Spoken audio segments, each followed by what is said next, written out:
529-23, Robert and Danielle Shadler. Permission to leave shed having 15 feet behind the front line of the dwelling instead of the required 20. Residence AA District, west side of Roosevelt Avenue, 100 feet south of 7th Street, Bohemia. And when you hear your name, if you would please just come up to the podium and tell us your name and address. Thank you.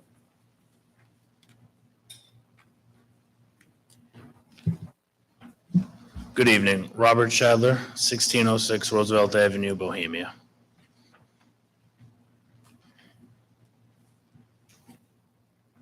Is the shed something you can move? I'm sorry? Are you able to move the shed? I'm sorry. Are you able to move the shed? No.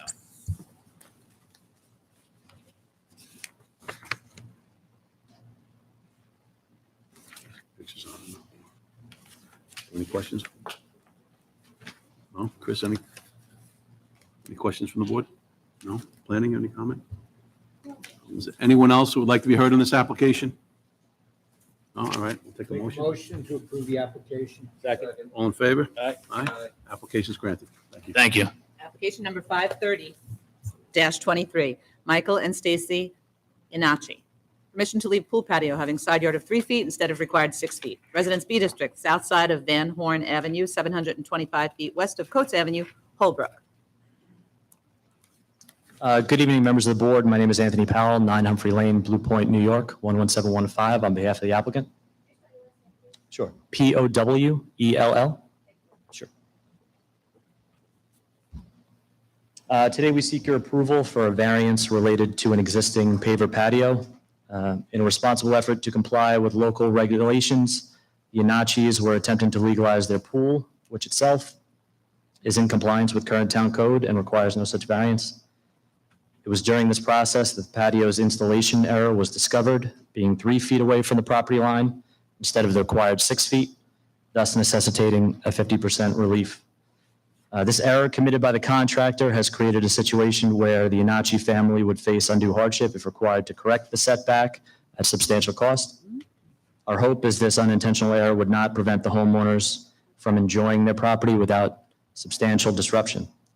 We believe this request won't alter the neighborhood's character, has no adverse environmental impact, and represents a reasonable and minimal adjustment.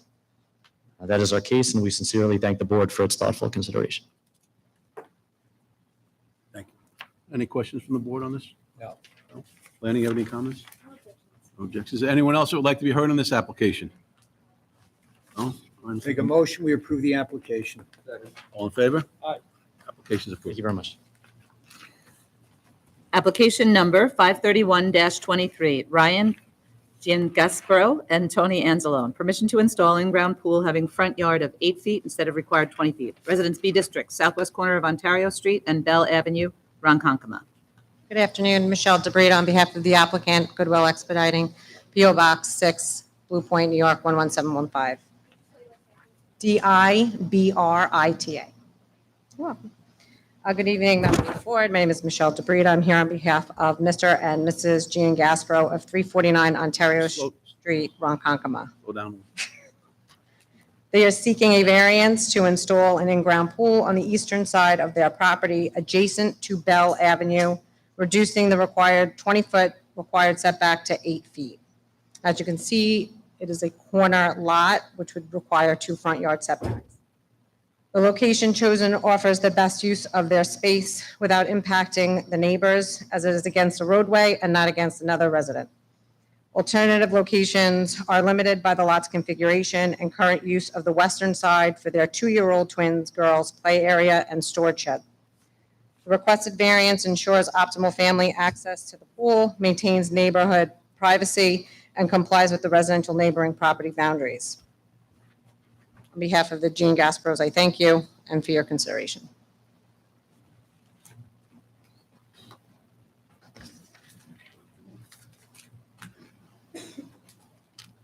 This is a pool in the front yard, yes? Yes. And can you give us any precedent if we've granted similar applications? I did see several applications for other structures within front yards. I could not obtain the documents as to whether those were approved or not, and the videos on both instances were started after those applications were heard on the online presentations. Planning, do you have anything on this? I wasn't able to find anything in the second front yard. The only thing that's closest that I was able to find was an above ground pool with a rear yard of 4.5.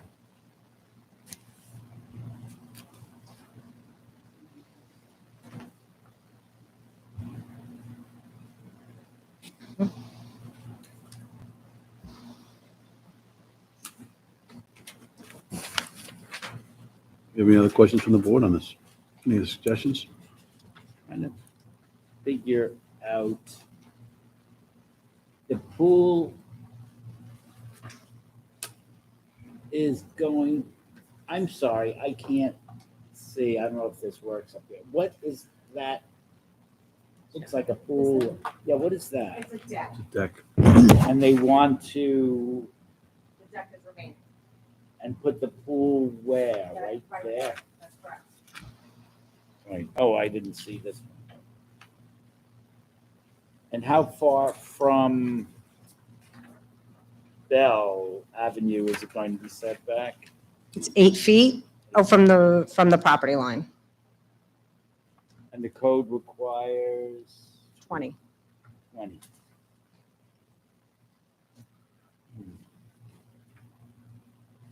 If they flipped it, I'm sorry? what if they flipped it?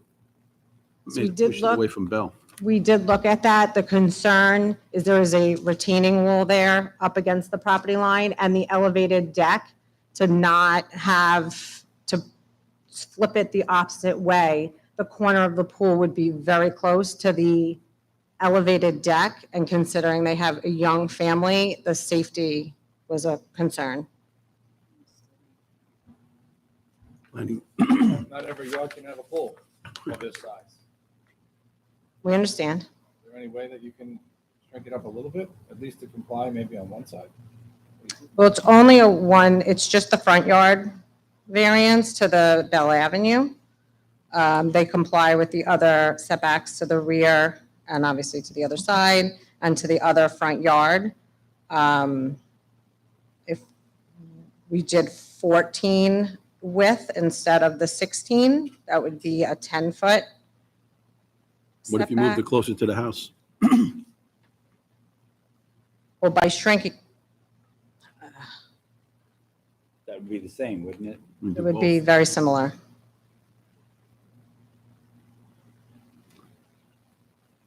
But a 14 by 32 gives a 10-foot setback to the Bell Avenue.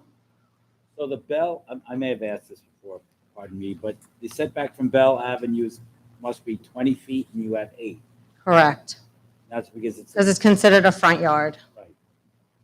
If this wasn't, I know we go off the flights of fancy if it wasn't, but if it wasn't the front yard, what would it be, a 10-foot setback? I believe so. Can you go on the other side of the deck? On the opposite side, so that is the main access to the property. And again, the elevated deck there with the pool up against it, it would still require a 7-foot variance setback to the other side. And we thought, considering it's up against a roadway and not the residential property on the other side, that this would be the best location for safety and for impact to the residents. Do we know if the property 2 over, I don't know east-west up there, but to the left, is that a pool? It's an above ground. Right. Do we know if that's there legally or that's permitted? Yeah, I mean, that looks awfully close. That's a tiny backyard. I just want to see if we granted it. It would only require the 10 feet though. Right. So they might just make. Hmm.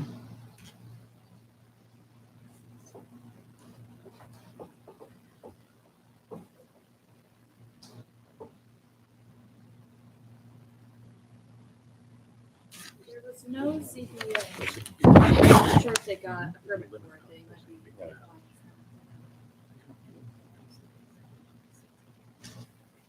If they reduced 14, small. Just bring it over here more this way. Yeah. Reduce it to 14. That's let's see, this is like right here. I don't know if they can move it much here, That's but what I at least think, would be 10 feet here. In other words, if I heard the number 14, Yes, Max. 14 by 32. would they consider reducing it to 14 foot in width? Yes, And then you would have 10 feet instead of Yes. 8. And that would comply if it wasn't the second front understood. yard. Yes, I mean, makes it a little more palatable. understood. What do you think? I agree. Lanny, how do you feel about that? Yeah. Planning's okay? All right, so we'll, yeah, do you want to amend the call of the meeting then to read 14 feet? Yes, please. require in-ground pool having a front yard of 10 feet instead of required 20? Correct? Yes, Yes? Okay. So I'll take a motion to amend the call. I'll make a motion to amend the call. All in favor? Aye. Aye. All right, so the call's been amended. Any other comments or questions from the board? Planning, anything else? Is there anyone else that would like to be heard in this application?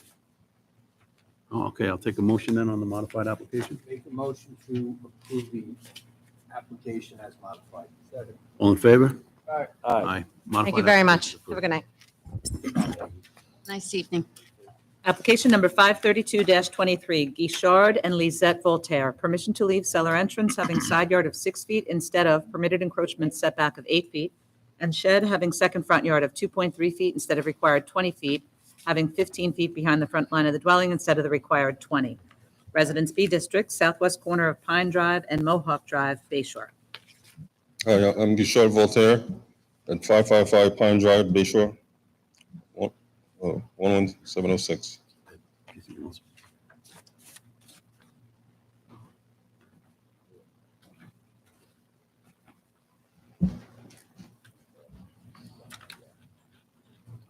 All right, good evening. The shed, can you move that off of the line there, the property line? I can't really, because it's a small property, it's very, very tight.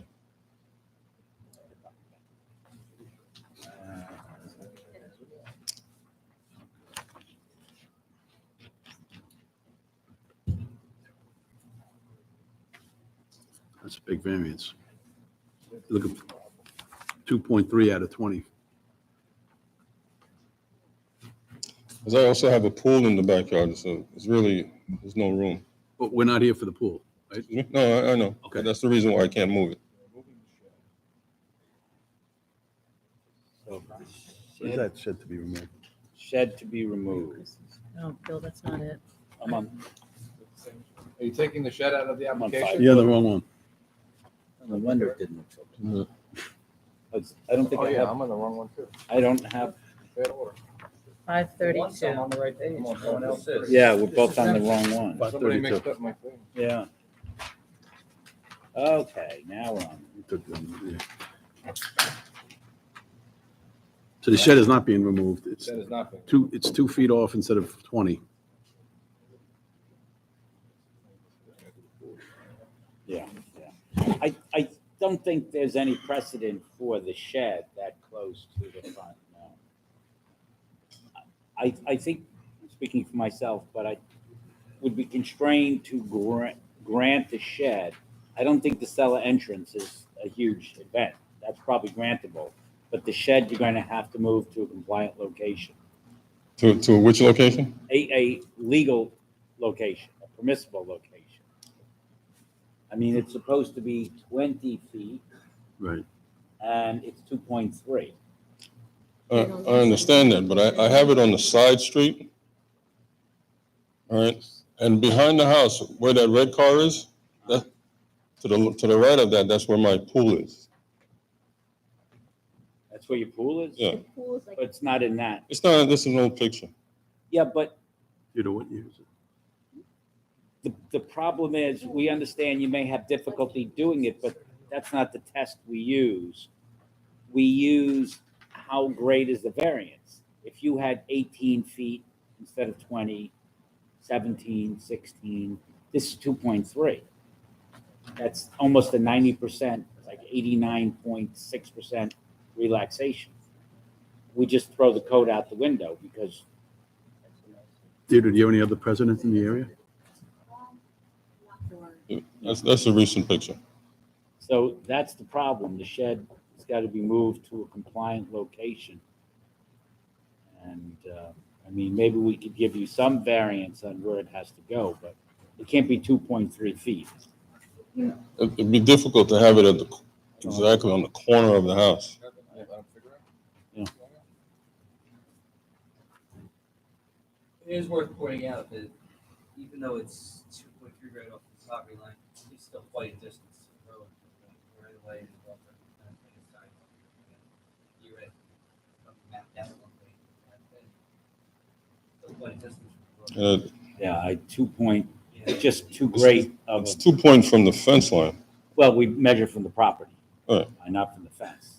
No. But No, the it's- fence line is the property line. No, it's No. 2.3 from the property line. Yeah. Your fence cuts in, Yeah. and it looks like it's about 1.1 feet off the Deny the shed. property line.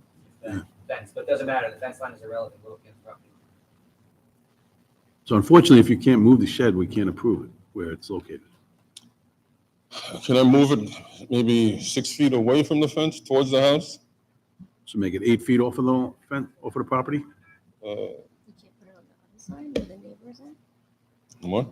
If you put it on the other side where the neighbor's at, what's the distance between the neighbor?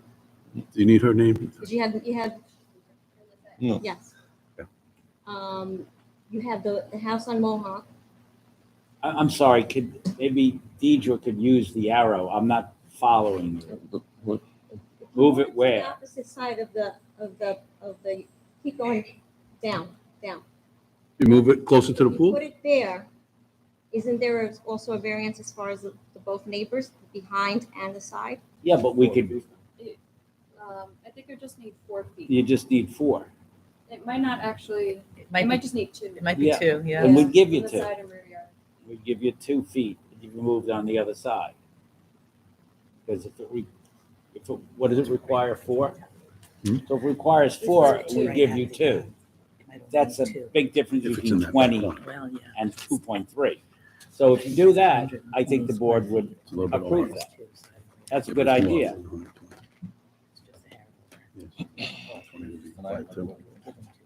I Okay. guess. So if- Yeah. So why don't you do that? Why don't you move it at to that other 2, corner. 2, and then you don't need us. No, you don't want to, but I know. But we have to follow the law. Otherwise, you become a lawless society. So is it two from the back and the side? Yes. Yes, but from the property line, not from the fence. Isn't it if it's 120 square feet or less, and this is a hair over? I'm not positive. Under 144, it's 2. Oh, okay, Oh, it's okay. on her. Okay. 12 by 12? All right. Okay, great. So we can deny where it is right now, and then you can move it, and it'd be in compliance. and there's no other option. Right? Coming off the fence is not an option. No, I think, Chris, you're basically. No, because it's too much, you need too much of a variance up there. So we'll deny it where it is, and then you can move it to that other corner, as she suggested.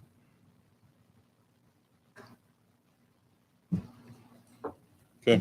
All right? He's got the balance of the application, right? Yeah, we already talked about the cellar entrance being acceptable, right? Yep. So who's got, You ready? Yeah. Yep. Motion to deny that portion of the application having to do with the shed and to grant the balance of the application. second? Second. All in favor? Aye. And do I have to come back here Nope. Nope. You never have to see us again. and we're done here, right? Good luck.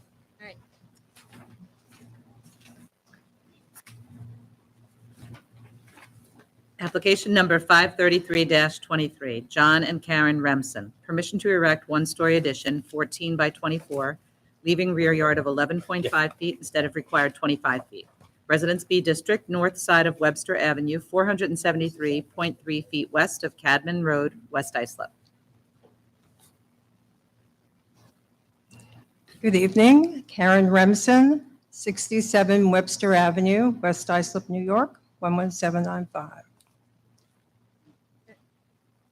I'm going to present for her. All right, if you Give could give you us my your name and permission. address, please. Please give us your name and address. Yes. Michelle Wagner Nebbia, architect, 57 Rollstone Avenue, West Sayville, New York, 11796. I'm a little short. Wagner Nebbia, Nebbia. Does any parts of the proposed addition comply? I see it's a sloping property line. I guess. Yes, it's an angled property line, so the north side of this subdivision has some odd-shaped lots. Right. And so that's what's causing this problem, is the angled property line on the north side of the property, which is next to the school. Everybody always claims it's a problem. It's the property. It's not a problem. It's the property that exists. Well, a lot of people in this neighborhood have a square lot. So if a very common addition is to square off the back of your house and make a den, this property, you can't do that because the property line is angled. But they knew that when they bought the property. It's not like this was thrust on them 6 weeks ago. When they bought the property, it was angled, I'm sure. If the property was squared, how much of a setback would it be? That's what I was trying to. Well, then we would be in line with the existing Board of Appeals grant, which was granted for the addition to the back of the house in 1974. Can you tell, There was a 15-foot rear yard granted. can you tell us the widest part of the proposed addition? So that would be the eastern side of it. What is the distance? I'm trying to find out if any portion complies. No, it's 25, right? Yeah, 13.7. So it's only 13.7. And it goes from 13.7. Yes, the existing house is 13.7. Okay, they want to square it off, but it gets so tight in that, do you have any precedent for 11.5? Well, because of this angled property line, I asked, do you have precedent? no, this is a subdivision from 1936. Just a yes or no question. It wasn't. No. Do you have Okay, anything in the? Subdivision is from 1936. The house next door has a 13-foot rear yard. The house directly to the west. This application is being presented on character of the area, not precedent. And a hardship that these unusually shaped lots across the north end of the subdivision. When you say it's the character of the neighborhood, can you give us a list of other grants? Or can you give us a radius of similarly situated? This is the problem, is No, that's not these helping. odd-shaped lots that were I'm sorry, ma'am. created. I can't see it. Here, you can have this. I wrote the case number. Okay. Even still, even if the neighbor has 13 feet, she's proposing 11 and a half. Yeah, and they were granted 15 on this subject parcel. So Right. you were granted previously 15? 15, yes, but because the survey that was done in 1974, now with the benefit of GPS and surveyors using computers, when we got the updated survey for this application, we found out that the actual setback to the corner of the existing addition is 13.7, not 15, which was what was granted by the board. When this thing received a CO, I guess it did not require a final survey. And so we had less room to work with than we thought. I thought it was 15. I'm just trying to find out, and I appreciate that. You said that it's not based on precedent, and I love precedent, but I'll push that aside. You said it's based on the character, nature and character of the neighborhood. Do you have a list of similarly situated properties that we could say that is the nature and character of the neighborhood? This is the property adjacent to the west. This is the subject property. This house is built in 1936, has a 13-foot rear yard. Okay, but this does not help us Yeah, but is the this- nature and character of the neighborhood. I mean, what I'm saying is if you said, listen, board, there are 40 homes in a 500-foot radius, and 36 of them are identical. All right, that's nature and character. Get it? It was built in 90. Or 20 of them have the similar. Okay, that's nature and character. We don't have any idea what you said. The application is based on nature and character. We don't have any evidence before I us. think that. Of the immediate area, these odd-shaped lots along the fence of the school, because of the angled property line, creates these houses are very close to the rear, Yeah, but you've mentioned one that has a 13-foot rear yard. right? I haven't seen, I'm looking at it now, I mean, we don't have the surveys or COs in front of us, but I see one that could, of those 1, 2, 3, 4, 5 lots, I see one. Because, Potentially have any sort of character nature impact or impact on the character nature argument. And even still, that one that you're presenting is asking for, has 13 feet and you're asking for 11 and a half. right, we So were, I'm really, I think okay. character and nature argument isn't as powerful as you think it is. Okay, so at minimum, so this would, to maintain the existing 13.7, would allow the addition to be 12 feet instead of 14. We can still have enough room to lay out the stuff that they want to try to put in there. If we make the addition 12 instead of 14, that would make it 13.5. What you really should be arguing right now is that there's going to be no negative impact on the rear yard neighbor because it's a school field. Yes. And that there's no precedential impact by this decision because there's only 3 houses or 4 houses that could be potential. That's what you should be arguing, not whatever it is that you're saying. Right, and Oh, I see. They were granted in 74, they were granted a 15-foot. And they So built they- 13.7. Right, well. No, it was because the surveyor made a mistake because, the new technology allows them to very accurately say what the rear yard setback is. The surveyor thought it was 15, it was actually 13.7. It's CO though, right? Yeah. It has a CO. Yeah. Right, it is what it is. So this would be in line with the structure. I get that. It just, Oh, so you're going to cut it in 2 feet. so you're going to bring it in 2 feet? We're already bringing it in 2 feet, I'd have to bring it in 4 feet to Well, I maintain, know, let's define bring to in. main, Maybe to go, would- make it, Let's define bring in. Maybe your bring in is different. My bring in is you're getting it further from the property What's line. the number? yes, so we're setting it, It's coming up. we were proposing to set it in 2 feet from the back of the existing house. Okay, We could set it back 4 feet, which would give us 13.5. When I go before the board, the number is really 13.7, but because of when the final survey comes and we try to get a CO for this addition, if we get to build it, I always make it about 0.2 less what I ask for because I don't want to have a problem when I go for getting the CO. just so we're Yes. all, I think you're there. Mr. Nicole, through your lifeline. If you are willing to bring it back 2 feet from what the proposed is, I don't think the board has an issue with that, since it's next to a schoolyard. Right. We don't love it, but you don't Not have really to love hurting every application. You're not hurting anybody. I don't think any of the kids playing baseball or running track are going to be offended by it. Maybe Is that some young acceptable? budding architect or zoning board member will be offended. Huh? Is that acceptable to you? Yes, So you make it 24 by 12? I'm sorry, it would be, yeah, 24 Yes. by 12. So just so we have the numbers, rather than 13.7, it would be 15.7 on the More easterly. importantly. no, it would be 13.5. And it'd be 13.5. Yeah. Right. All right. Okay? Okay. So you're okay with changing the call of the meeting to read that Yes. it'd be a 12 by 24, one-story addition, leaving rear yard of 13.5 instead of required 30 to 25? Yes, All right. Got a motion? Yep, we'll take a motion to amend the call of the meeting. All in favor? All right. Aye. And now, is there anyone else who'd like to be heard on this application? Mm. No planning, do you have any comments? No? Okay. All right, we'll take a motion on the application, a modified application? Chris, I think you're very sure. Nope. I'm West Side. Okay.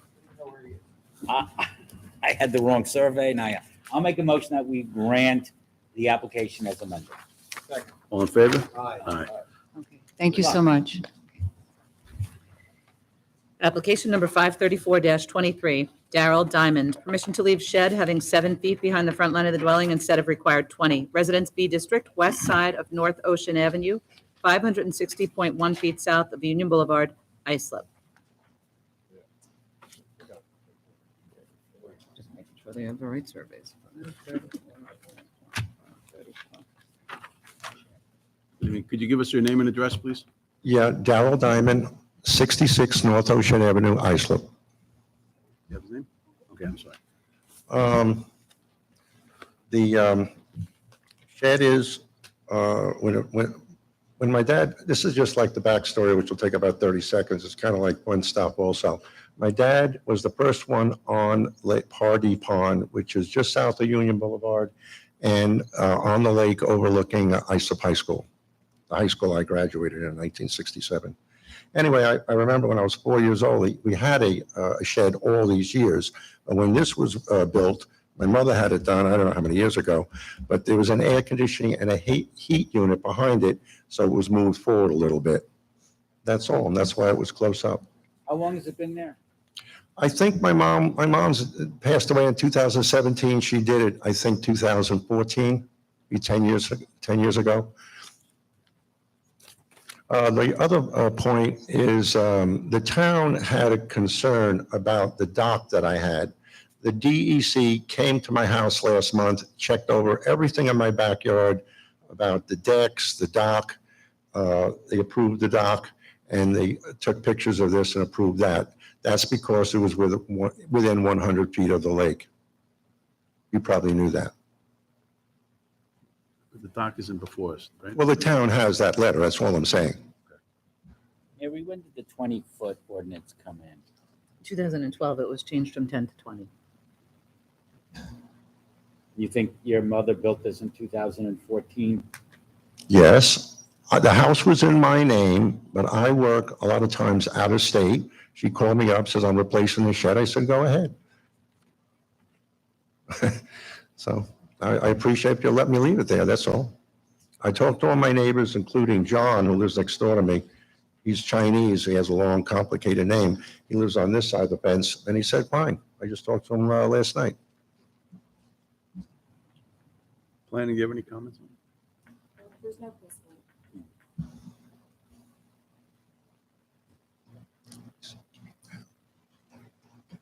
Any other questions from the board, any?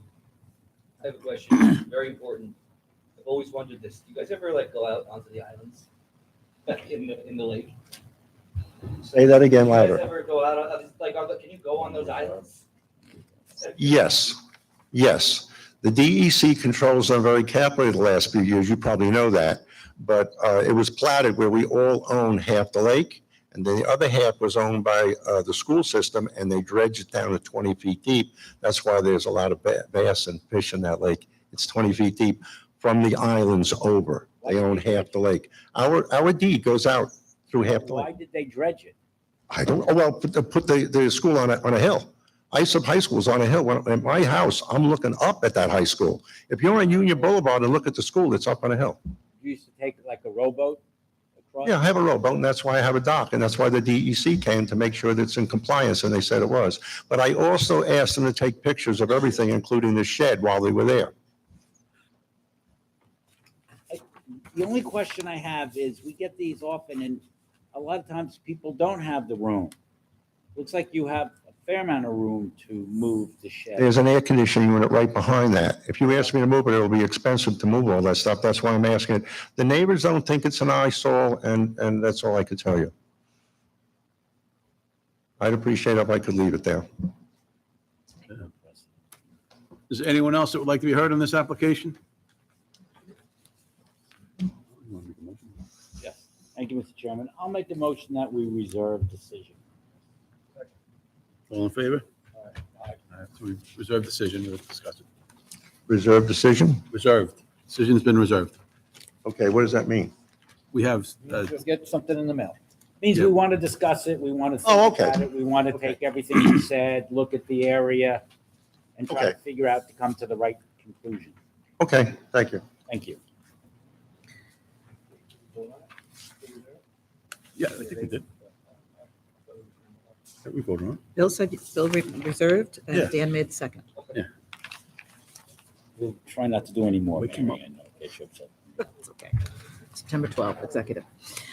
Application number 535-23, Ishtiaq Bari and Ahmad Bari. Permission to erect two-story addition 12 by 15 and second-story addition 15 by 33.7, leaving floor area ratio of 31.4% instead of permitted 25%, and to leave pond on rear property line not having required setback of 4 feet. Residence A District, north side of Kime Avenue, 375 feet west of Horton Street, West Islip. Good evening, members of the board and chairman. My name is Paul Montemarano, Montemarano, 312 Ellington Avenue East, Garden City. I'm the agent for the owners of the subject property. The first item before the board tonight is for permission to construct a second floor addition 15 by 33.7 with a first floor addition of 12 by 15. After consulting with the planning department, we're going to be removing the first floor extension that's 12 by 15.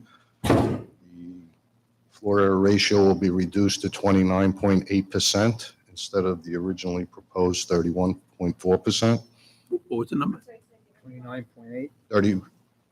Original was 31.4, we're reducing it to 29.8%.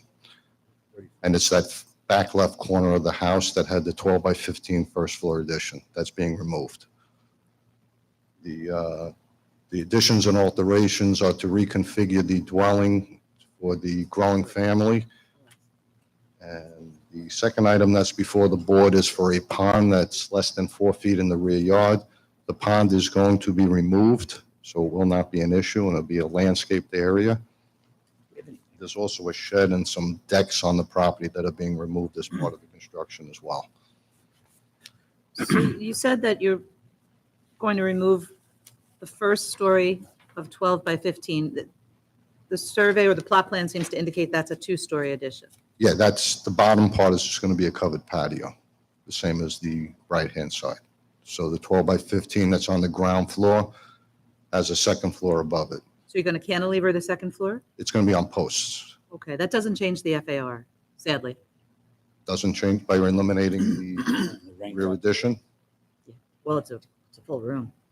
The upstairs is included, but we're removing the 12 by 15 downstairs, so there's no living space downstairs. What will be downstairs? It's just going to be an open patio, open air. There'll be no room, unenclosed. But that may be included in the FAR. I believe it is not. All right. let me- Yeah, no, it stays in the FAR. It definitely does. If it were a roofed-over patio, it would stay in the FAR. This is a room over a patio, so it definitely stays in. Okay. All right, but the living space is being reduced. So you're not reducing it then? My understanding was that we were reducing it, but as you are directing me, it seems like we're not. Mary's always right. Yes, she I'm is. not questioning. No. We did I'm a just- tactical retreat. It was a good Okay. idea. We're reducing the floor area, the livable floor area. Sometimes the board does looks at it a little bit more leniently if you're being penalized for the double count, but it is a double count if it's cantilevered over. And that area will not be enclosed at any point in time, so it will not be livable space. I don't believe there's any precedent for this, though. That's another problem. We can grant you 30%, right? Excuse me? We can grant you a FAR of 30%, and then you can work off of that. If we can reduce it down to 30%, that wouldn't be an issue. No, but you Your plans, you may have to change your plans. Yes, without a doubt, not a problem. just, we use the raindrop theory. If the rain can't drop, that's included in the FAR. The snow also. Locust, that doesn't matter. Okay. We'll reduce the floor area ratio. What is the pond? The pond is being removed. It's removing the Oh, pond. it's moving. Pond is being removed, and it'll be filled in, and it'll be landscaped, Thank you, Ed. as well as the shed and the decking that's on the property. That's Thank God. also being removed. There's not a shed that's part of the, No, the shed is being removed. okay. All right, so you're looking to modify, to amend the application to read, excuse me, permission to erect two-story addition, 12 by 15. Well, it's a second floor addition. in essence. This is Yeah, nothing on the first floor. correct, two-story addition. We're gonna remove the dimensions. Okay, And second-story addition will remove those dimensions, leaving floor area ratio of 30% instead of permitted 25%. correct, And that's it. correct. All right, so I'll take a motion on that. I'll make the motion that we grant the amended application. Oh, wait, we got First, we have to amend it. Oh, I'm A motion sorry. to amend it? I'm going to make that motion. All right, a second on the amendment? All in favor? Aye. All right, so the application's been amended. Is there anyone else that would like to be heard on this application? No? I was No. so eager to grant the I know. application. Now you get a shot. Go ahead. I'll make a motion, Mr. Chairman, that we grant the application. As amended.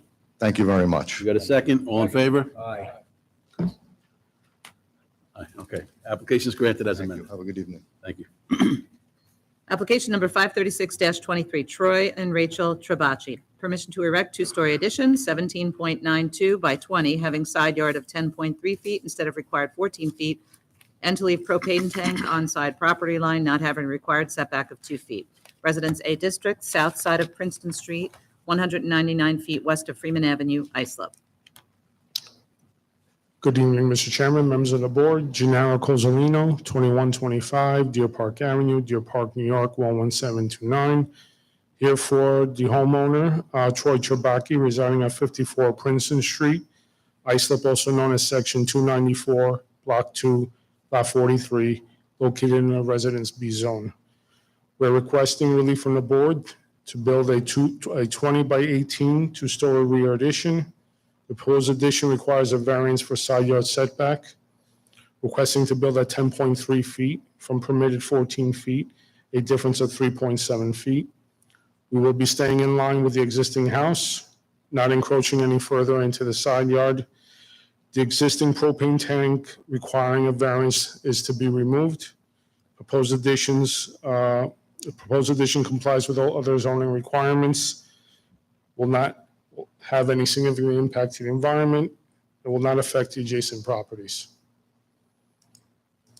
So you're going to amend the application to remove the reference to the Propane propane tank? Correct. All right. Any questions from the board? on this? No questions. Any questions? Planning, do you have any comment? There's precedent in the area for some comments. I have no objections. Okay.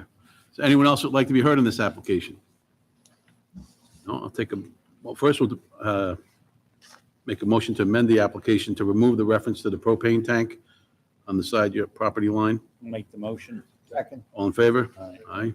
And now I'll take a motion to accept the application. I'll make a motion that we grant the application as amended. Second. All in favor? Aye. Application. Thank you. Good evening.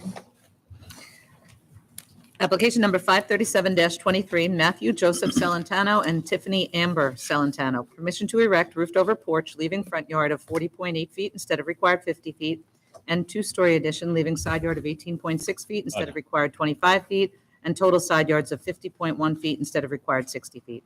Residence AAA District, west side of Smith Avenue, 1,188.59 feet south of Cloverwood Place, Islip. Christopher Ang, 93 Main Street, West Sayville, 11796.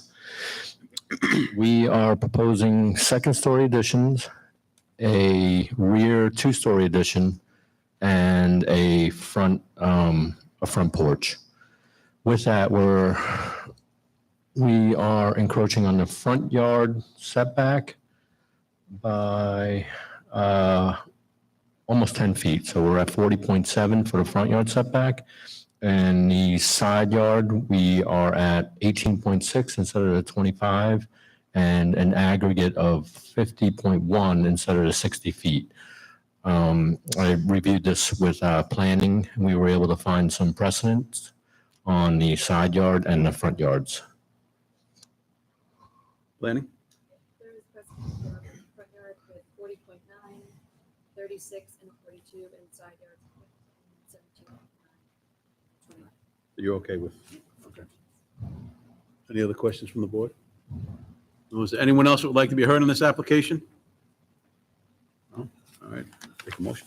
Thank you, Mr. Chairman. I'll make a motion. to grant the application. All in favor? Aye. Aye. Application. Thank you. Good night. Application number 538-23, Thomas and Christina Gordon. Permission to erect second-story addition with covered patio below, leaving side yard of 7.5 feet instead of required 14 feet, and to leave roofed-over entrance platform having front yard of 21.3 feet instead of required 40 feet, all having floor area ratio of 33.7% instead of permitted 25%. Residence A District, east side of Sequoms Lane Center, 380 feet south of Park Place, West Islip. Good evening. Thomas Bloor, the architect for the project, 60 Carlton Avenue, Suite 202, Islip Terrace, New York, 11752. The intent of this application is to construct a new second-story rear addition with a covered patio below and to legalize and maintain the existing front roofed-over stoop. We're requesting a front yard setback of 21.3 instead of the required 40 to the existing front roofed-over stoop. It's a small element. It's about 8.7 feet wide by 3.5 feet deep. Does not have any columns. It just simply has two wall brackets going back to the wall. It's completely open to the air structure.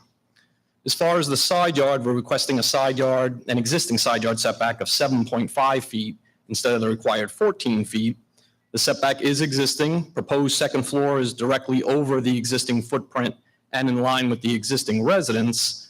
And the second floor is extending only over the rear of the residence, so the front facade will remain as it appears currently. Lastly, we're requesting an FAR of 33.7% instead of the permitted 25%. The second floor addition extends into the rear yard, creating a covered open-to-the-air patio below. The first and second floor totals 31.6% FAR, and that covered patio equals 2.1%, which totals 33.7%. We would have no problem with any covenants and restrictions that the covered patio would never be enclosed or converted to habitable space. As far as precedent, I have 3 precedents within 500 feet with FAR approvals, all of 31.6%. And then also just a photograph of the front so you can see. 31.6? Correct. All right, so, okay.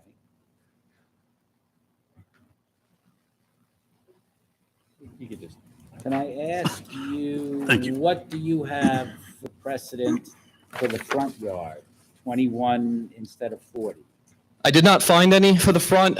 I did include that picture so you can see that this is just a little roof over piece. Really gives the house a little architectural character. Doesn't even have any columns coming down. My query is the 7.4 instead of the 14. That's a second story addition. When you say there's an existing 7.5, that's a garage. I'm sure it's. No, that's an existing 2-story home with a 7.5. Yes. Okay.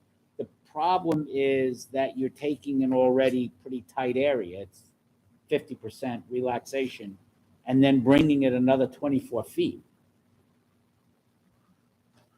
You lost me with that one. In other words, that the second story addition is in the rear of the home I understand that. behind the existing 2-story But home. that doesn't help the property to the south of it. You already have 7.5 existing, correct? Correct. So it's 7.5 instead of 14-foot setback. You now want to drag that or move that another 24 feet to the, I guess that would be the west, East, I think. toward the canal, make it that way. Right. In other words, it's an existing Cape-style house, so only in the rear. I know, but you're taking an already tight area and making it that much larger. You're making a not good situation even a bigger not good situation, is what I'm trying to say. And it's a second floor. It's not as though it was a first floor. You want a 2-story addition at 7.5. That's unfair to the neighbors. I mean, if it was a 1-story and you got the FAR down to 31.6 where there is precedent. I don't know why people always say there's precedent and then they say exceed at 31.6 and you're asking 33.7. That's not precedent. Precedent would be 31.6. I think I'm right. So maybe you want to go back to the drawing board, just a suggestion, and come back because I don't know if this is grantable. If we grant you 33.7 and our precedent is 31.6, our precedent just became 33.7. That's not what I was asking. I was asking for 31.6 of first and second floor living space. Yeah, application is But- 33.7. Right, but understanding your comments on the previous case, I had a covered patio, which was 2.1. What previous case? About 3 cases earlier, it was, We're not on that. We're looking. right, understood. So, So wait a while. Let's just back up. You said you're not asking for 33.7. We have to go what's in the call the calendar. In the call the calendar reads Right. 33.7. What do you mean you're not asking for it? You want to amend it? I was breaking down the FAR into what the elements that But we only look at the total FAR. So when you. the board has in the past looked at other elements of FAR, detached garages, covered front porches that are greater than 10 feet, covered rear porches, and they have discounted those items and rendered decisions where they said the house-only living space is approved at 31.6 because a detached garage of 500 square feet is adding 2%. Do you have those cases? And second of all, I don't know if those cases were a 50% relaxation on the property line. Planning, do you have any comments on this? All the precedent has been held at the 31.6. A lot of cases were asking for more, and they all got brought down to 30.6. So that's as high as we can go on the FAR. Yeah, that I understand. What about precedent on the side yard and all that? For the side yard, for second story additions, the closest I found was 11.3. A lot of them kept to 13. This was granted a side yard of 7.4, but I don't know. I believe it was seen as a one-story house this time. I'm not too sure. So the original Two-story. grant was for that be the one-story addition? I believe so, because I think it Yeah. was talking about it was a garage originally. Right. See, that's So- the problem. The problem that we see here is there's a prior application to seek a variance for one floor at 7.5. It was the board in love with it. I don't know. I don't know. It's probably more than 15 years ago. But then what happens, you come and say, oh, there's existing 7.5. We just want to keep that and now make it the second floor and run it down 24 feet. We end up with no property in all house, and we don't have any precedent for it. So the subject parcel has precedent, right, Deirdre? You've got that? And it seems as if the board granted an addition which never got built to a prior owner. And it was a 2-story addition and a 1-story addition. Yeah, but marks the garage on that closer side, so I wonder if maybe that was why they were okay with it being closed. Well, it never got built, and the garage is, I mean, like when it was approved for the 7.4, it still notes that it's just the garage on that side. So I don't know if that came into play at all, like on the survey for that one. yeah. Because it just says a screen room in the back, and there's 1-story additions. 15 years ago. But there's like a line with the garage, so that's why I wasn't sure if it was, because it does have, like, from the street view, it does show a very high, I mean, I don't know. There's space over the garage. Yeah. Otherwise, we're We not see going a to put that to 30. Yep. No, I'm sorry. It's beautiful. They didn't build it. So let me, Chris. And just to be clear, the 24 is a little misleading on your plan. See, the 24 is shown within the hatched area. Right, That 24 is the length of the entire existing wall there. yes. The second-story addition that you're building or proposing to build is only 14 feet in that direction, Correct. correct? Right. Now, the ridge is pretty high, so you're not raising the ridge. No, everything would be behind the house, front facade stays as is. You're basically just lifting what was a sloped down roof to a less severe angle, let's say. Exactly right. But I'm concerned about the neighbors looking at this photograph of the overhead to the left. Now you're going, I don't think the garage, well, is there living space above the garage? It's an existing bedroom above the garage. There's one window in the existing bedroom. We're not proposing any windows on that side of the house. There's gigantic trees and foliage all lining that property line. I think the precedent is, I see what you're saying, and now it's only 14 feet rather than 24.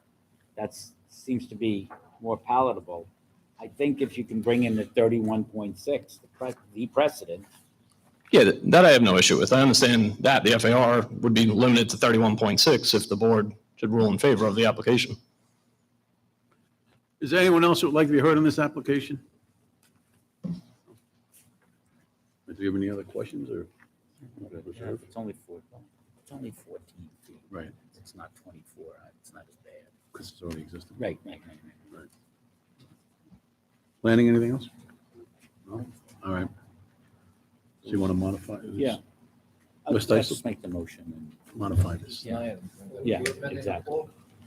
Bill's gonna- Mr. Chairman, I'll make a motion that we deny so much the application seeking an FAR of 33.7, but rather grant 31.6, our precedent, and grant the remainder of the application.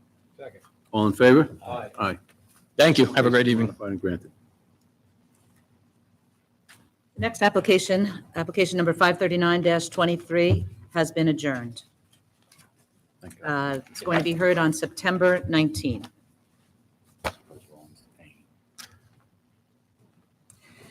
Application number 540-23, Ugor Ulusoy, to renew permit for two-family, family use only, Residence B District, east side of Keith Lane, 100 feet south of Ryan Street, West Islip.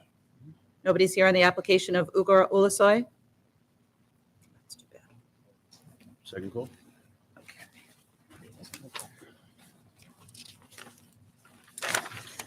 Application number 541-23, Thomas Huzar and Caroline Gatto. Permission to erect two-story dwelling in conforming location with deck having front yard of 9.1 feet instead of required 15 feet, deck with outdoor shower having rear yard of 7.5 feet instead of required 15 feet, and shed having rear yard of 7.5 feet instead of required 10 feet, all having floor area ratio of 39.96% instead of permitted 30%. Residence BAA District, east side of Beechwald Avenue, 404 feet south of Neptune Walk, Seaview. Good evening. Glenn Graham with Graham Associates, 256 Orinoco Drive, Brightwaters, New York. Representing the homeowners, Tom and Carrie Huzar. They are looking to demolish and rebuild this home to build a two-story contemporary structure, very similar to several applications that I presented to the board in the past month or so. We're seeking 4 variances, and I've handed up a packet of precedent of about 15 cases that do represent nature and character of the neighborhood. The board has granted several different variances for each of the items requested. We've also reached out to the neighbors. Mr. Graham, yes. I understand you say, and I know you know this area, Fire Island, that we've granted variances. Are these grants that are one piece of one? This is a lot. This is a lot of ground cover. Have we granted, again, I know we've granted a proposed shed to the rear of the property on one, and then the proposed deck, but this is all included. Do we have precedent for all of it? Yes, we do. I've handed that up, a big packet. The relief being sought is highlighted in yellow. It's just a front deck, a rear deck, and the FAR. The FAR 39 has been routinely granted across Seaview multiple times, including 2 in the past 2 months. However, what I was alluding to, we did speak to the neighbor. We've also spoken to the Seaview Association and worked with Deirdre in the planning department.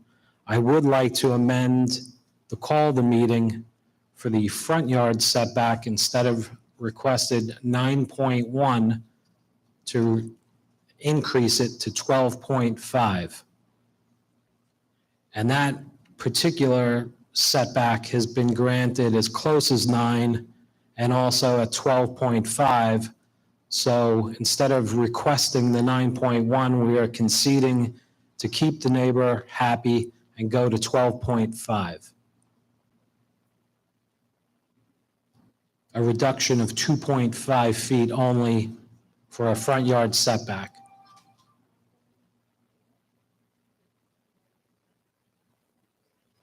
The rear yard relief has been granted multiple times across Seaview, and the FAR this board is kind of jokingly said that 40 is the new 30. But yeah, we also have precedent as high as 55, a legacy case, but also there is other cases at 38 and 39%.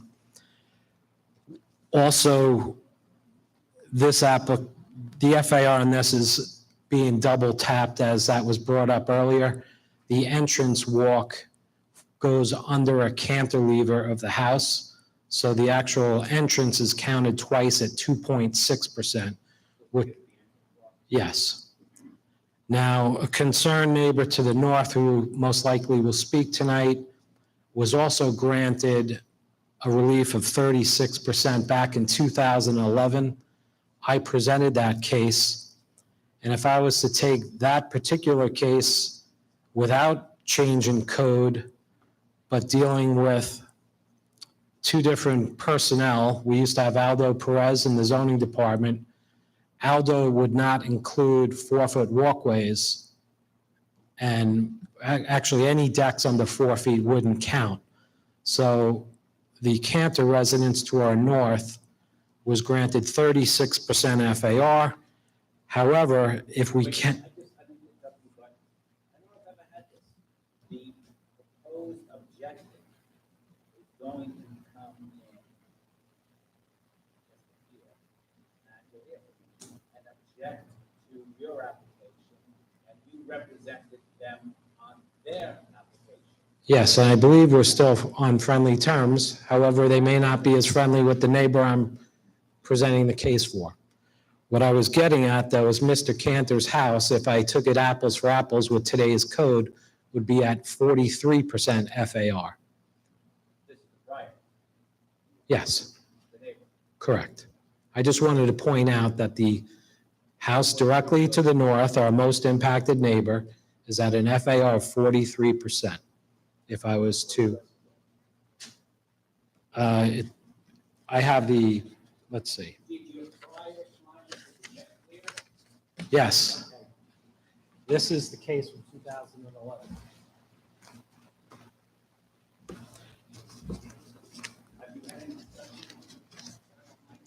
Yes, and he was concerned about the front deck and the noise that may be created.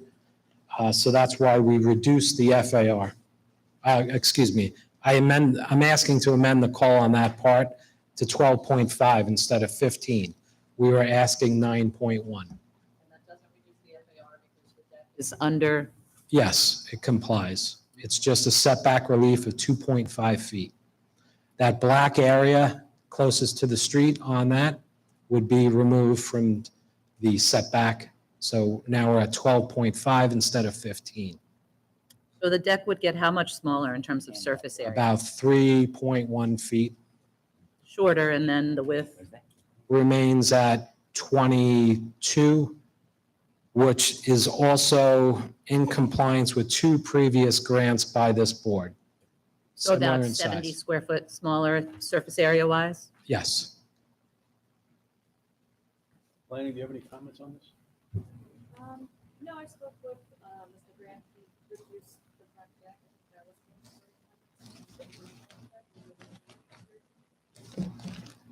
But now, this three in, looks more like it's an actual included. Exhibit 194, and it's 12.5 instead of. Right. Everything else you have? Anybody have questions right now? Is anyone else that would like to be heard on this application?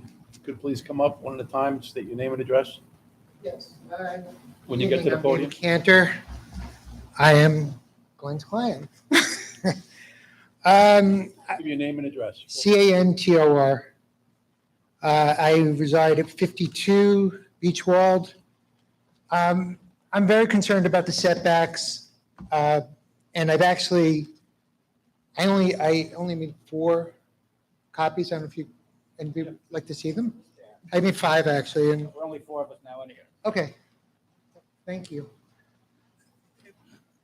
Basically, Beachwald, which I moved into and built 12 years ago with the help of Glenn, is one of the older blocks, and we jokingly call it Lower Seaview, because we're the old streets. Many people today, and I have copies of their letters, wrote letters who have been there for 40, 50 years on the block. And just like I did 12 years ago, I live with the setbacks in the front. I'm very concerned that once the setbacks are taken away, that everybody on the block will build decks in the front of their house. I did speak to the new owner on the weekend, and he said he wanted to have a deck out there that he could do his work on. And I said, well, that's great. I said, you have a 17-year-old kid. What about when the kids are out on the weekend? What are they going to be doing on the front deck?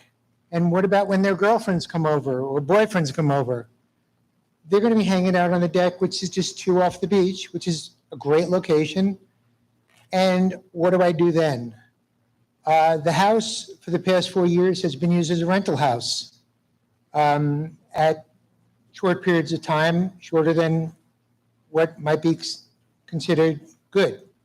Can But I I- ask you a question? You gave us this package, but what, Basically, I'm sorry, the packet is I have a drone and I have basically pictures on the house showing that everybody lives by the setbacks, the rules of the setbacks and the laws that apply to everybody in the community. And basically, I just want to show that we're all good neighbors. We all have setbacks. I had a setback when I built, and I didn't try to use the lower ground. Actually, the lower ground information wasn't available then, but I did what was legally responsible to become part of the community. I believe that there are a lot of houses all over Seaview. There's been a lot of houses built. I can't, everybody has their own style. I am not arguing the style of the house. I am not arguing their right to go high.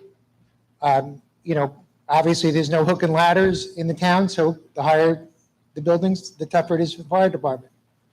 But my concern here tonight are the setbacks. Generally in the front, the back, I hope they have a good time in the backyard. I want, when I walk off the beach, it's nice and quiet and there are no people there, and there are deer, and there's bushes. And when I walk on the beach, I want to be able to have a conversation where somebody won't say, shh, I'm on the phone, I'm doing work. It's a quality of life issue.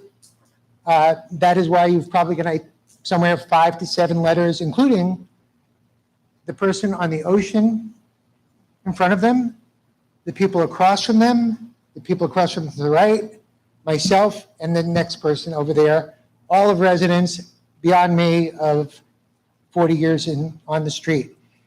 It is Seaview. Things are changing. Call me old-fashioned. I bought to be in a neighborhood where it was home. It's not a rental, it's my home. And I would just appreciate that the setbacks are continued. we need to establish and learn, and maybe Deidre will tell us, have we granted, is there precedent for this application in the front yard, which concerns Mr. Hampton? Have we granted the same or similar in the past? And how many times? So usually when there's decks coming for front yard, it's for oversized walks, like walks that go past the 5 or 6 feet. Right. That. So when there's like decks in front yards, that's tends to be what they need. But those grants are like 3 feet front yard, 4 feet front yard. With this one, it's a little bit more specific because it's the actual full front deck.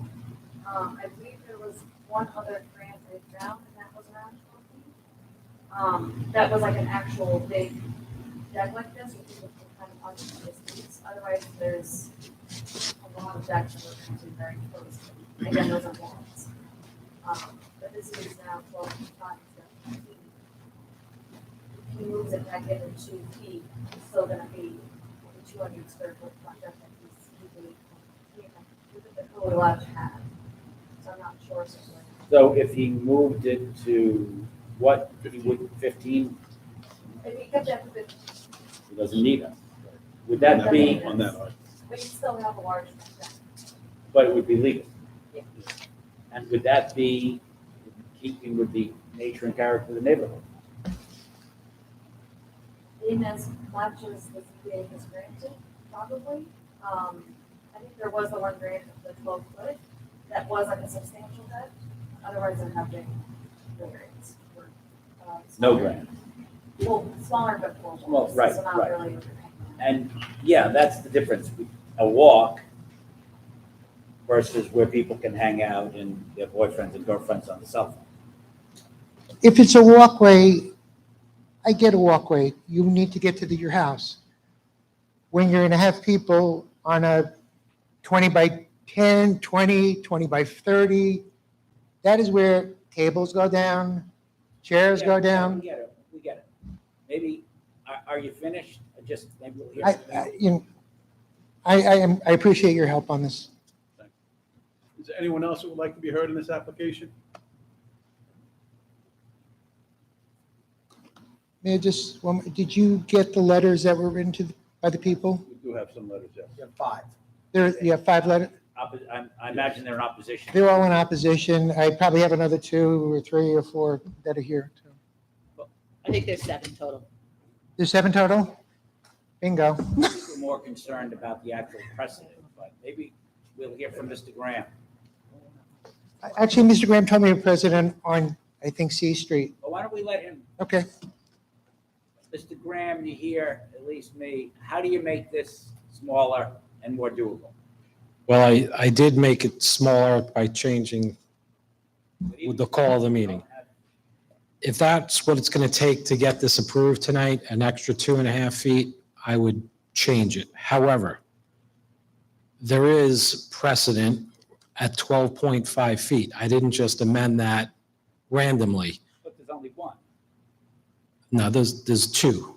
That's a full deck? The 12.5 feet instead of 15 was granted in 2002 for a 12 by 16 deck, William and Ellen Hara. Also, the second case is for a 240 square foot deck, Robert C. and Arlene Fauser, case number 868-04. So there is precedent. However, if we really would like to build this house this year, if you reserve decision tonight, we're not going to get an answer for 3 months. The house will get halfway built, and Mr. Cantor will be staring at a half-built house all next summer. So, I don't think he'd mind if it doesn't encroach on the front wall. yeah. So that being said, I will amend it further, reduce it by 2.5 feet if the board would see fit to grant this application, even though there is precedent. So you're going to look to strike with a deck having 9.1. We'll just eliminate the front. Wait, I'm just trying to make Sure. You're going to strike the portion of the application which reads with deck having front yard of 9.1 feet instead of required 15. We'll withdraw that from the application. So it'll be compliant.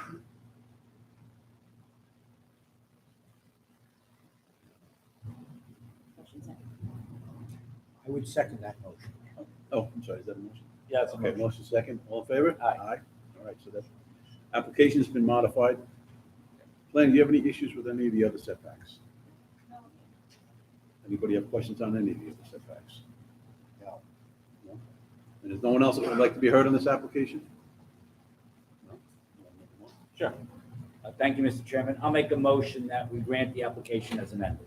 Thank you very much. Second? Second. All in favor? Aye. Have a good evening.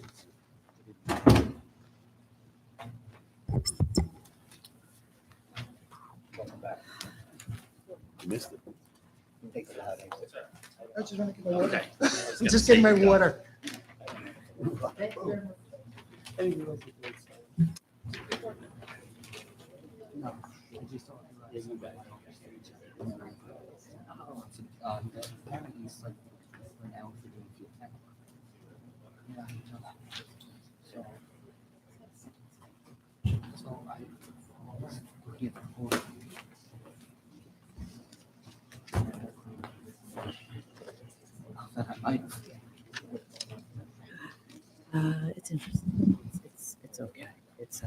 retail center.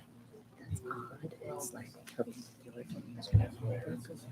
And there was always a condition that it couldn't be a ground sign, but they modified the covenant. The condition's been removed. And you'll hear about it. Really weird center. Munchie Pelosi. It's like no visibility tendencies from the road. Application number 542-23, JAM 967 LLC. Permission to install ground sign having area of 90.16 square feet instead of permitted 42.1 square feet, leaving front yard of 8 feet instead of required 15 feet. Business 1 District, west side of Patchogue Holbrook Road, through lot to Main Street, 382.4 feet north of Furrows Road, Holbrook. Give us your name and address, please, sir. Yes, good evening, Mr. Chairman, members of the board. Kevin Guilfoyle, along with Len Crick of Island-Wide Permit Services, 86 Center Street, Lake Ronkonkoma, New York. Joining us tonight is the owner of the 967 Plaza, John Master. He'll be available for any questions from the board. Len Crick, C-R-I-C-K. Mr. Chairman, we're here seeking relief for both size and setback for a proposed ground sign. The property is a wedge-shaped parcel having 100-foot frontage. The storefronts run perpendicular to Main Street. I'm very familiar with the center. I had gotten all the COs for this property many, many years ago. Had a high turnover rate historically, simply because it had very limited visibility from Main Street. We have submitted photos of about a half a dozen other properties. I've gone over a little bit with Deidre with this. Seems a lot of these signs do not probably have COs or obtain permits, but I think Valero and I think the 971 Friendly Plaza had received permits.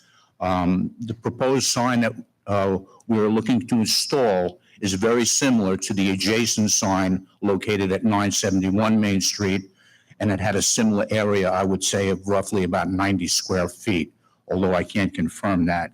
The other large sign is obviously a Valero sign, a gas station sign up on the extreme north end of downtown Holbrook. That sign had probably a 15-foot overall height, about a 7-foot setback from the property line, and had an area probably well in excess of 100 square feet. The remaining signs that I put in the packet that I handed you had varying degrees of setback or size or height. But again, I cannot specifically say that they're precedents because we don't know if they were ever applied for by the town. But that is what the nature and character of the downtown signs in Holbrook currently exist. The proposed sign that we're looking to construct is a very substantially secured sign capable of withstanding 130-mile-an-hour winds. It's going to be set in concrete, 6-foot footings, et cetera. Is that written that it can withstand 130 mile an hour? I'm sorry, Mr. Wexler, my hearing is, Where is that written in your submission that it could sustain 130 mile an hour wind? Because that's something that, it's in the plans. It's in the building plans. I could submit a copy of the building plans to you. This is from the engineer that designed the sign. that's what we need to see, Okay, because otherwise we'd ask for, it's 131 miles an hour. Yeah, give him this top sheet. And circle it there. Oops. Yeah, right there. The little plate. So, get you on the recorder. thank you, right there. Thank you. You can barely read it, Mr. Wexler. But it does, I believe, say 131 miles per hour.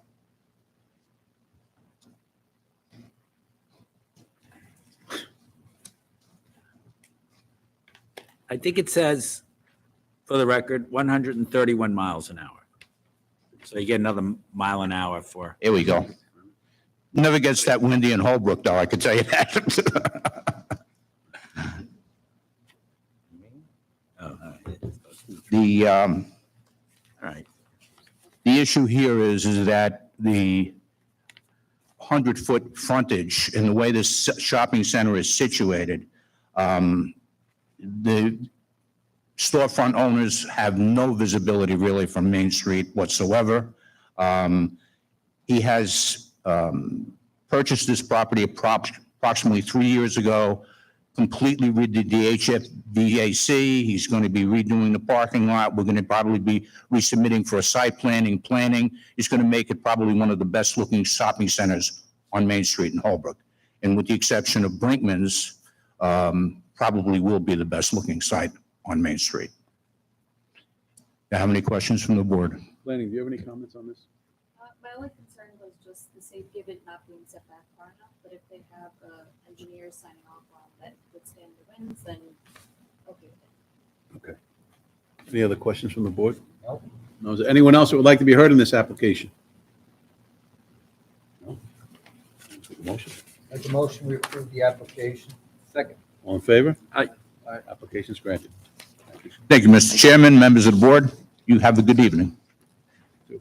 Application number 543-23, Steel Campus LLC, Marcus ISP. Permission to install 6 ground signs having sign area of 38.2 square feet each instead of permitted 16 square feet each, where only 1 ground sign is permitted. Plan Development District, Multifamily District, southeast corner of Gullhaven Drive and Carlton Avenue, through lot to Eastview Drive, Central Islip. Good evening, Chairman and members of the board. My name is Russell Moore, 999 South Oyster Bay Road, Bethpage, New York, 11714. Vice President of Steel Equities Development Division. We are here tonight requesting permission to install the acrylic signage on monument walls that have been approved by both Town of Islip Engineering and the Town Planning Board, as well as a variance from the Planning Board. The variance requested here tonight is to install that signage in the measurements of 38.2 square feet each instead of 16 square feet each. And in addition, where only 1 ground sign was permitted, we are asking for 6. This goes in sync with the size of this development. This is an 87-acre site, which is being redeveloped on the old former Central Islip Psychiatric Center campus, as well as the New York Institute of Technology. As many of you know, this is located on County Road 17 to the west and Eastview Drive to the east. These are high-traffic roads. We are set back from the roadway. As I had mentioned, the site plan has been rigorously reviewed by the Planning Board and the Engineering Department and approved as such. The signage that we propose here tonight is similar in size to adjacent communities such as Islip Landing, Courthouse Commons, and Fox Gate. We are requesting the approval tonight to install the signage as we continue to redevelop this property. Thank you.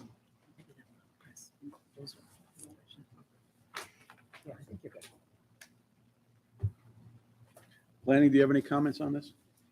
It's been seen by our department and planning board.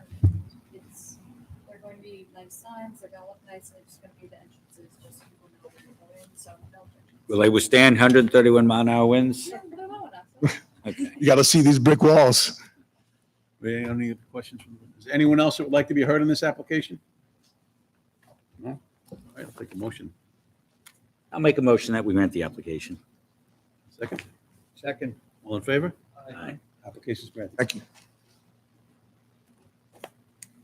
Application number 544-23, Fidel and Maria Perez. I believe we have a request for an adjournment, and it was too recent for us to get letters to the neighbors. Hi, my name is Marcela Granada, 10 Deer Park. Yes, so obviously I spoke with the planning, and it mentioned that it was best to adjourn this. There's some more things that need to be added to this application, so we're asking for the adjournment of this. So you're requesting an adjournment? Yes, please. We have to make a motion to take that, or- Just as anybody, because we didn't notify anybody. Is there anyone else that would like to be heard in this application?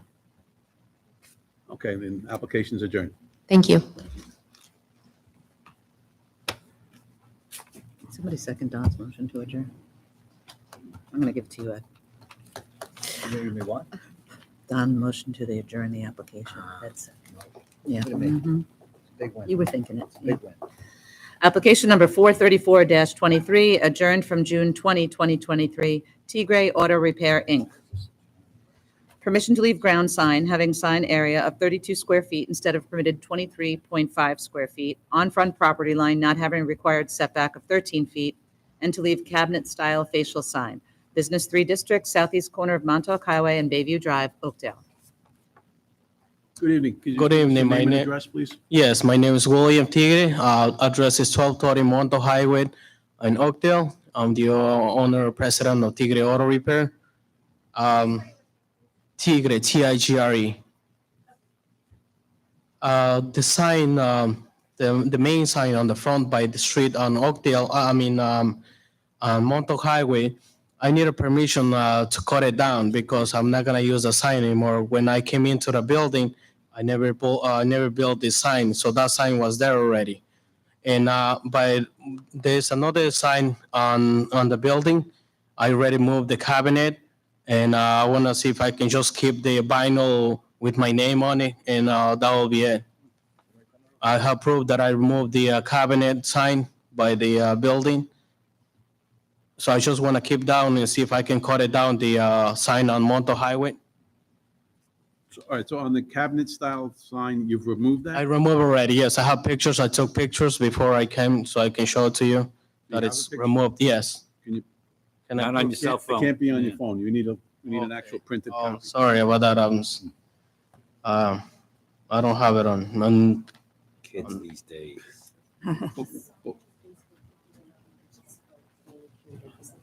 And you mentioned the ground sign. You said you need. Yes, I want to cut it down. Like I said, when I moved to the building, it was there already, so I didn't do nothing. I thought that I was gonna be able to keep that, but they say that it's not allowed to keep that sign over there. So I need permission to cut it down and just keep the one on the building. So it sounds like you're asking for permission to withdraw your application. Excuse me?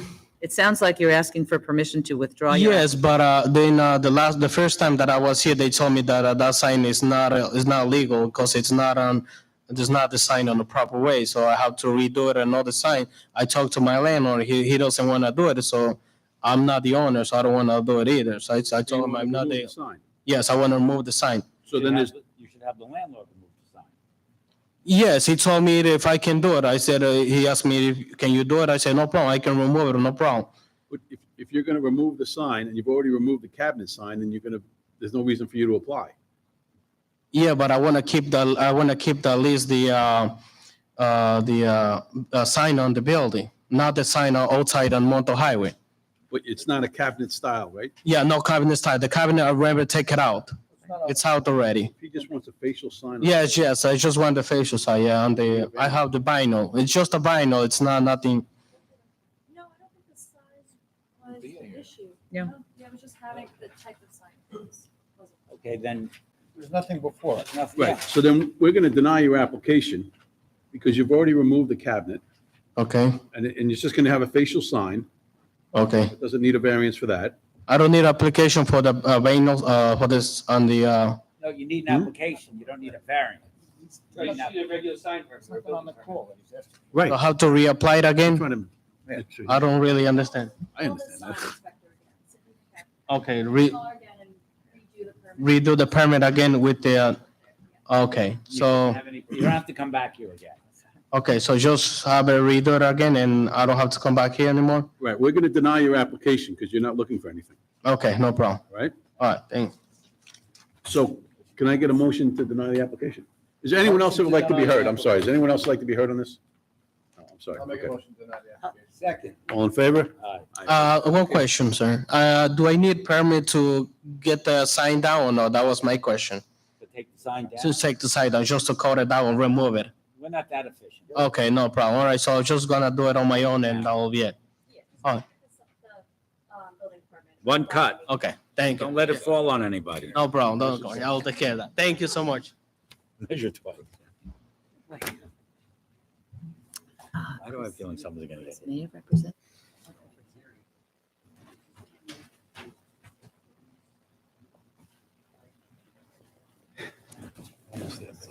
This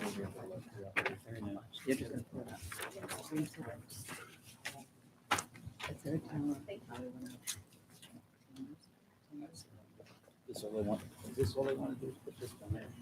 Application number 545-23, SIG 888 LLC, Dime Savings Bank. Permission to install facial sign where not visible from main thoroughfare. Business 1 District, southwest corner of Veterans Memorial Highway and Lincoln Boulevard, Hauppauge. You're right. Mr. Baker, how are you? I'm good. How are you, Mr. Wexler? Your application is to put the sign, the dime sign, that faces the back of the building. That's correct. I don't think you're going to get much opposition. No, I was going to be very quick, but do you want me to, Anyone else you want me to that'd like make be my heard on this appearance? application? No? Say your name. Daniel Baker. Please, Okay. you want to make an appearance? Yes, Daniel Baker, Greenberg Traurig, 900 Stewart Avenue, Garden City, New York, 11530. Thank you. I'll take a motion. I'll make a motion to approve the application. I will second such motion. All in favor? Aye. Thank you. He's not leaving.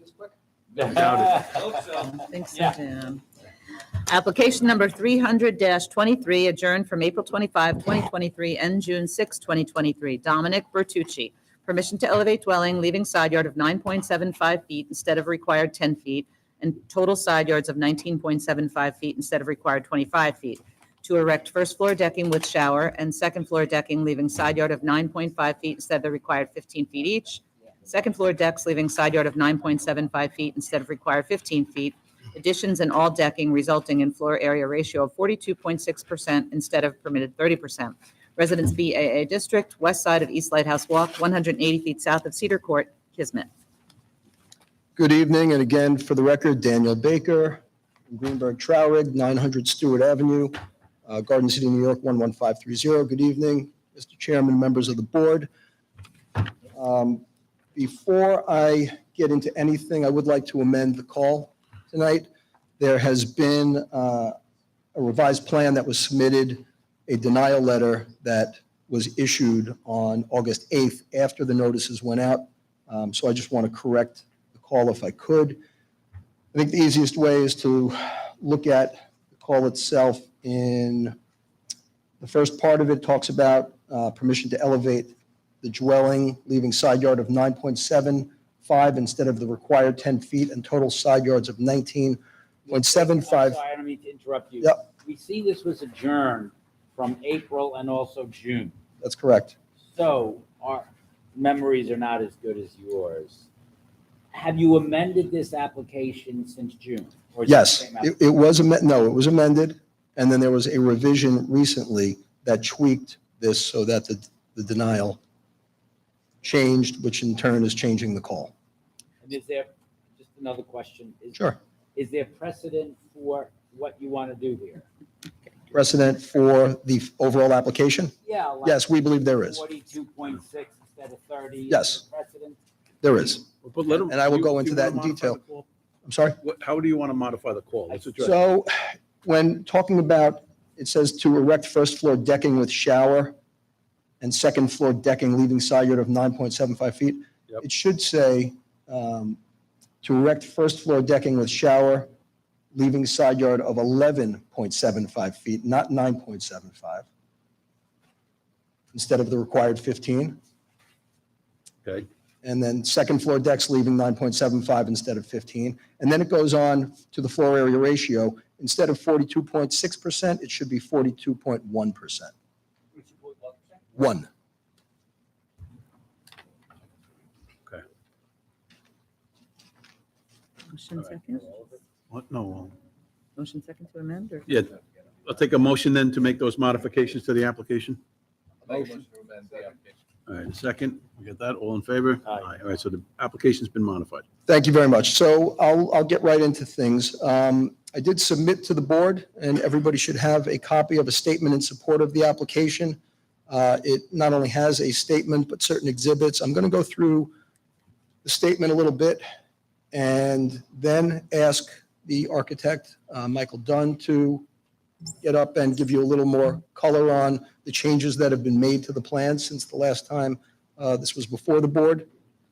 I would also point out that Dominic Bertucci is here and can answer any questions or make statements as necessary. through the process, and then I will have one other person to get up and speak on one of the issues. So I am going to go from the statement a little bit here, but as pointed out, this was before the board on April 25th of this year and again on June 6th. It has been adjourned after both times for discussions with neighbors and looking to tweak the plans in a way that might be favorable for everybody. I don't think that's the case, and my guess is there are some people that will come after me to speak, meaning they will come after me in the presentation, not come after me directly. But basically the variances that were originally before the board have been decreased or made less intense through some changes to the design of the house and the location of the house. Most importantly, to move the house to the west and the south. And again, Mr. Dunn will get into these particulars, but by doing so, and also removing some of the decking that was originally proposed, in essence, the setbacks have been changed so that there is no requirement for a front yard setback variance any longer. There are only side yard variances required, and the FAR has been decreased as well.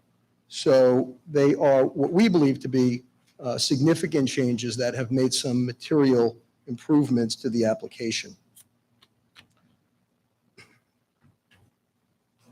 I would also point out that what's being sought is creating decreases in what currently is at the house. And remember, the point of the application here is to raise the elevation of the house. And under the town code and FEMA regulations, that allows for a 5-foot increase in height. So that's what's really creating and driving what's happening here. Can I ask you a question, Mr. Baker? Sure, First and foremost, you want to raise the house. correct. Second, can you take us through just each variance you seek? Just go right around. I can. So first, the proposed house raise will leave a side yard of 9.75 feet instead of the required 10 feet, and total side yards of 19.75 feet instead of the required 25.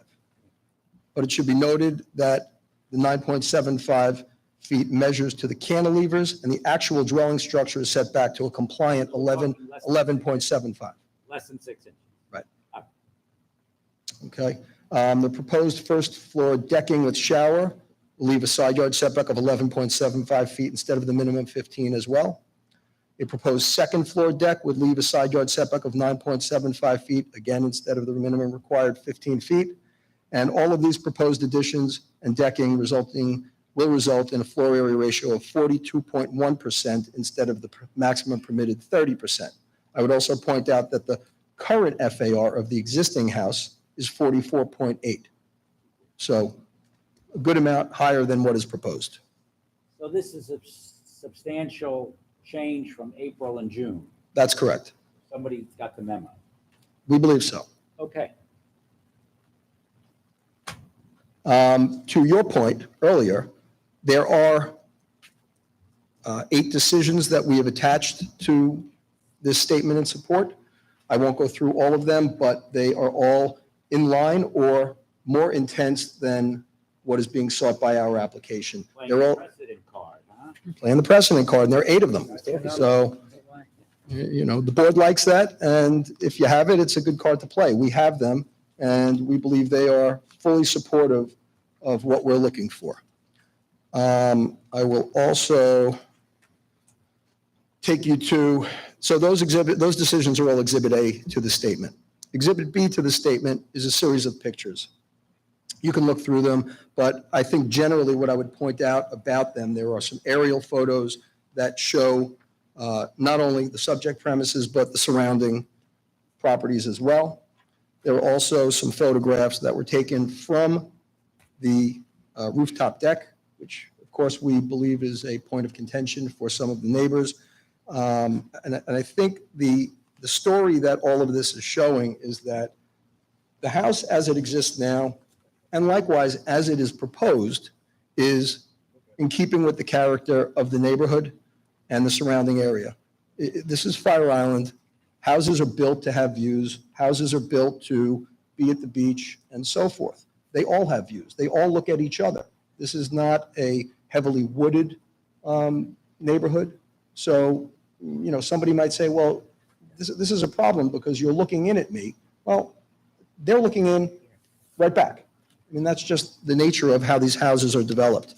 I would point out that there are pictures from the deck that you will see show that views from here don't seem to really disturb anybody's privacy, whether it's a picture showing the neighbor's pool or other things. They're standard, just like every other house that's here. And the change that will be made as a result of raising this house is going to be minimal in terms of what's already the existing condition. Can I ask you just to get right down into the Please do. weeds of the sand? You're proposing 42.6. 42.1. 42.1. And I understand we have precedent of 45. We have 245s that we've granted. Correct. Okay. I mean, that seems rather compelling to me. Yes. And 48. There's also a 48? yeah, I believe there's the 50 plus, but I think that predates the change to the code in 2011, so we're not really focused on that one. Like properties, we've granted 45, 45, and potentially a 48. And you're down at 42.1. That's correct. Mere 42. Okay. Right. I think the last point that I'd like to make before I ask Mr. Dunn to come up, assuming you would like to have a little more clarity on the changes and what we're proposing, is in Exhibit C. And again, I referenced it below, that the roof deck is, has been made a point of contention from what I understand at prior hearings, which I was not in attendance at, but certainly in memoranda that have been submitted to the board by Council for Neighbors. And there's just one point that I think is being hammered on quite a bit, and that's the age of the deck and how long it's been there. And it seems to me that the neighbor's contention is that this deck was built sometime after 2007. I would point out that Mr. Bertucci bought the house in 2006. The neighbors, who we are aware of their concerns, have lived in the neighborhood prior to that. In fact, the neighbors behind have been there, I think they say 40 years or however long they've been there, but it's quite some time, so they know what's there. Their position is that this deck was built after 2007 or sometime in that time frame before 2010, when I think an aerial photograph shows the deck in 2010. Attached to our statement are 4 letters from 4 separate neighbors. The first one is from Andrew Whitney, who was a neighbor of the Bertucci's in Kismet at 7 Maple Court, and has stated that the deck's been there for 45 years. Regina English, 13 West Lighthouse, also states in her letter the rooftop deck has been there for approximately 45 years. Joseph Kelly, 69-71 Oak Walk, Kismet. Again, the deck has been there for at least 45 years. And the fourth one is from Larry Cole, 41 East Lighthouse Walk, again stating that rooftop deck on this house has been there for at least 45 years. To add on to that, I would ask if William Connaughton might come up and really just, I think, he can speak to whatever he wants, and I know what he will say, but I think what he's going to do is substantiate this picture that I'm going to submit to the board. The picture, as Mr. Connaughton has explained to me, is a picture of him and his wife. Give it to our family. Yes. He and his wife, right, Rusty. He and his wife, who are both in attendance and have lived in this house since at least the early 80s. Maybe I'll ask Mr. Connaughton to step up now. You'll see from the picture, he looks almost the same. But if you also look in the back of the picture, you see the rooftop deck for the subject premises. When was this picture taken? I'll let Mr. Connaughton tell you that. You could just give us your name and address for the record. William Connaughton, 31 Boulevard Avenue, West Islip. CONNAUGHTON. Mr. Connaughton? Yes, sir. This, you Yes, sir. really should put a shirt on. There you go. No, leave it on, leave it on, leave it on. What year was this picture taken? My wife and I have been married, for 34 years. What year was it taken? 85, 1985? yes. And does that show the deck in the back? Is that why? I took that picture. That's why I brought this picture in. Okay. I'd lived there since 62. My dad built the house. So I'd been looking at that deck Since you were little? since I was little.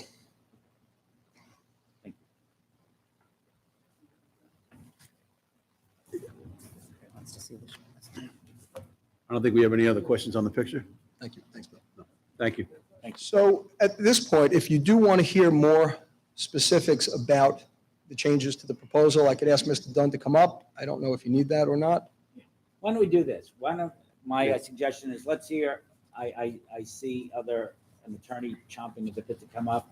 Why don't we let him speak? And if there's something that you want Mr. Dunn to flesh Address. out, you can always call him. I think we got it. Certainly. And if I could just reserve some time to, yes.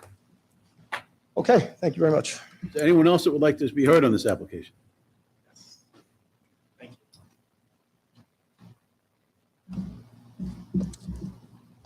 Good evening, Mr. Chairman, members of the board. Anthony Guardino, partner with the law firm of Farrell Fritz, Hauppauge, New York, representing Jeffrey and Barbara Heller, who reside at 11 East Lighthouse Walk.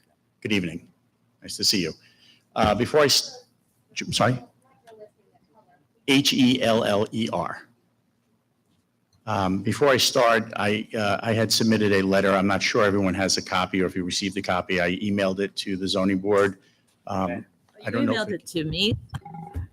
Not at the zoning board? Between my two Fire Island cases tonight, my email was blowing up. I don't All know right, why I everybody just- thinks the busiest brought it. person in the office. I'm sorry. Thank you, Anthony. Did I send it to your Thank you. person, to a You different sent it email? to me personally. Oh, It's I in my apologize. car. I M. Pissarro. left it in my laptop case. You have When did copies? Yeah, when did you email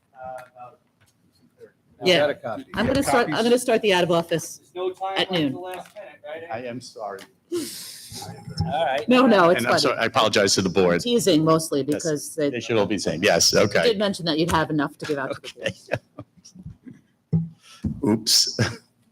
So, This is Yeah. a lovely submission, and we will read it, just it's a little time compressed now. Okay. Can I ask you just a couple quick questions? sure. Do you have opposition to the FAR? You heard this No. precedent of 45, 45, and 48. What- Is that something that Thank you, is irking you to no end, or you understand precedent? Well, because I'm not sure there was precedent. I don't have a problem, my clients don't have a problem necessarily with the 42.1. The question is, in that 42.1 is about 230 square feet of a rooftop deck. That's where the issue is for my client. My client appreciates the efforts that the applicant has made, his efforts to reduce the relief and to address my client's concerns about other decks that were encroaching in the front yard. What was your major ire, the rooftop deck? It's the rooftop deck. Anything else you could live with if you had to? Well, yeah, exactly. But the rooftop deck, like I said, it permeates the FAR variance. It also permeates the side yard variance, which is not really a side yard that affects my client, but it's part of the variance. And the concern would be that if this board approves those variances, they are effectively legalizing an illegal deck, and that's where the problem is. Otherwise, we have no problem. That's kind of what we do on kind of a weekly basis here. We legalize illegal things within the, bounds of precedent. Well, that's the question. I heard about precedent earlier, and I heard that there were 8 cases. I would ask the board, did any of those cases that allowed for increased FAR include FAR for rooftop deck?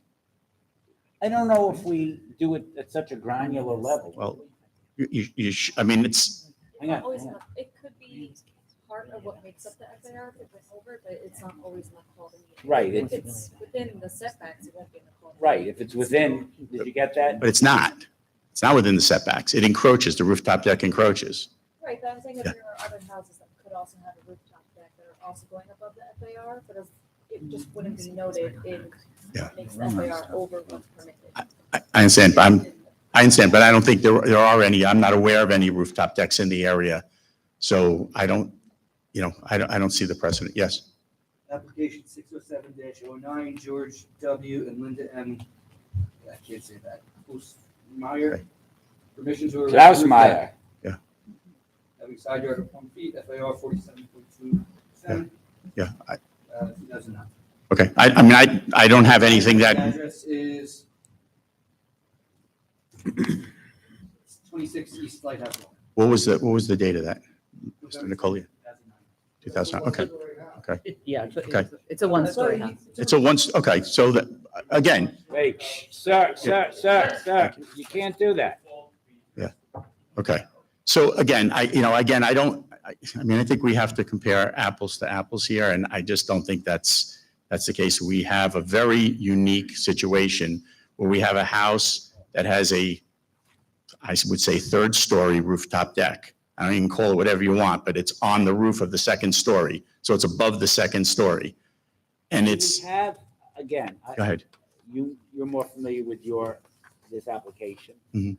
not your application, but do we have any similarly situated decks on second stories? I just don't know. I don't know of any, but I do know, and I would point out to the board, I know you said, you made a joke about playing the precedent card. I have a precedent card too.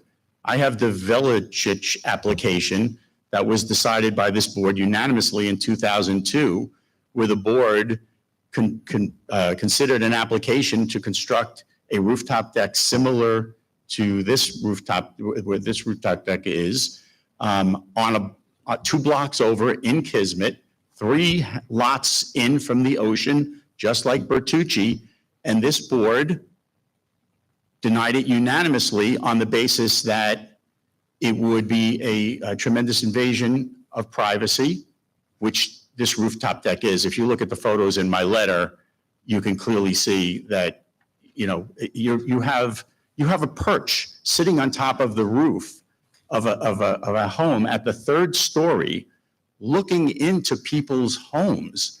And I understand what Mr. Baker is saying about, well, people look into other, well, if this deck is at the ground level, or even it's at 2nd story level, this board asks for things like mitigation, right? You require people to put up fences. You require people to put up shrubs. You know what? You can't screen a 3rd story deck. It's not possible. It's just impossible. And so my clients have actually, when they built their house in 2007, they did what they thought was right and what they thought was necessary to protect their own privacy rights. They built a solid wood fence around the perimeter of their property because they have a swimming pool and a sunbathing deck. They did that. They planted robust landscaping on the property, which has grown. But I was at the property on Friday. The problem is shrubs and trees on Fire Island don't grow tall enough to screen out a 30-something, a deck that's 30 feet high in the air. It's just not possible. So there's no way to mitigate this. And quite frankly, it's contrary to the very purpose of a rooftop deck, right? A rooftop deck, the benefit of the rooftop deck is to have an unobstructed view. 360-degree view, which is what Mr. Bertucci advertised on his website for the rental until he took it down after the June meeting. It's no longer there, but it's in my first letter. I had the screenshots, and in my letter today, there are photographs of the rooftop deck that come from Mr. Bertucci's website.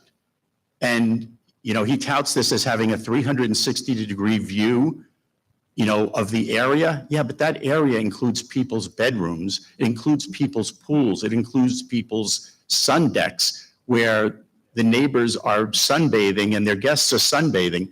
I mean, no one should have to tolerate somebody, gathering. And when I say someone, this is not 1 or 2 people. This is a rental. So you could have 10, 20 people at the top. They're partying all day, all night. They're looking down right into somebody's bedroom and yard. Mr. Guarino, could you? Yes. You handed up a submission to us that, again, we just got it, so we haven't. Yes. Had time to study it, but I want to learn from it. If you would First of all, did you give it to Mr. Baker? And I don't think I did. Forwarded it. Did you forward it? Okay, you have it? If you Good, good. go- Just so I know what you're talking about. Yes. Go to page 3 of 6, please. Would you say 3 of 6? 3 of 6. Yes. And there are photographs. I'm just trying to get an idea. Are any of those photographs the subject roof deck? Yes. Okay, All of them, actually. so let me ask you, the one with the people on the right hand side of it, that is the subject deck? That's correct. That's a picture taken from the Heller's master bedroom. And then also on the left? On the left is one that I took when I was there Friday from the master bedroom.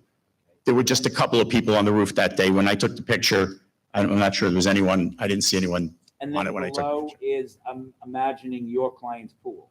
It's the pool, and if you look in that one, if you look just above the tree line, right in the center, that's the top railing of the rooftop deck. So that, and that deck is maybe 4 feet. What's that? Your client's pool. Correct. So you're saying, can they look, is there a vantage point to look right into their pool? Absolutely. Absolutely. It's really, you know,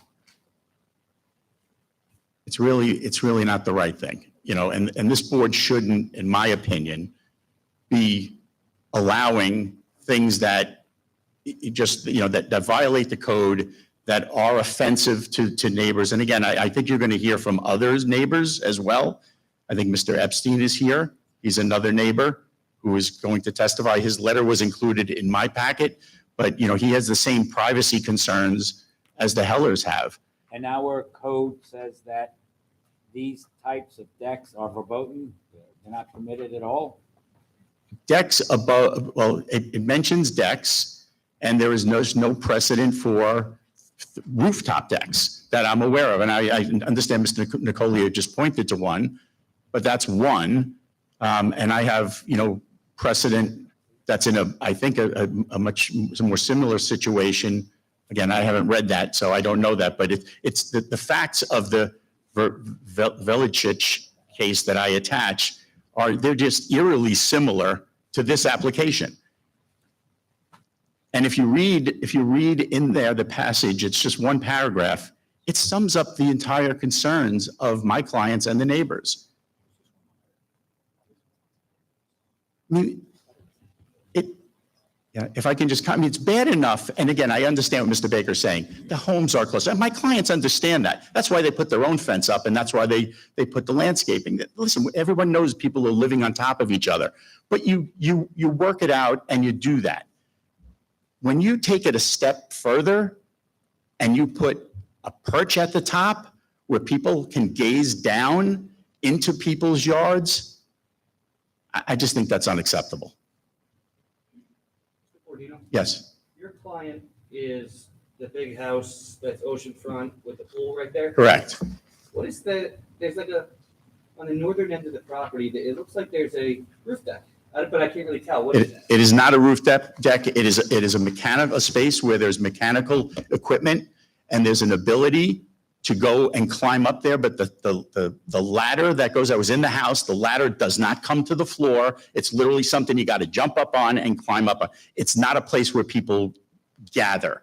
I mean, there's plenty of deck. And quite frankly, Mr. Bertucci is proposing additional decks, which my client is okay with. There's plenty of room for people to gather. It's like, what is the necessity to have something so offensive to the neighborhood sitting on top of this house? Like, I just don't get it.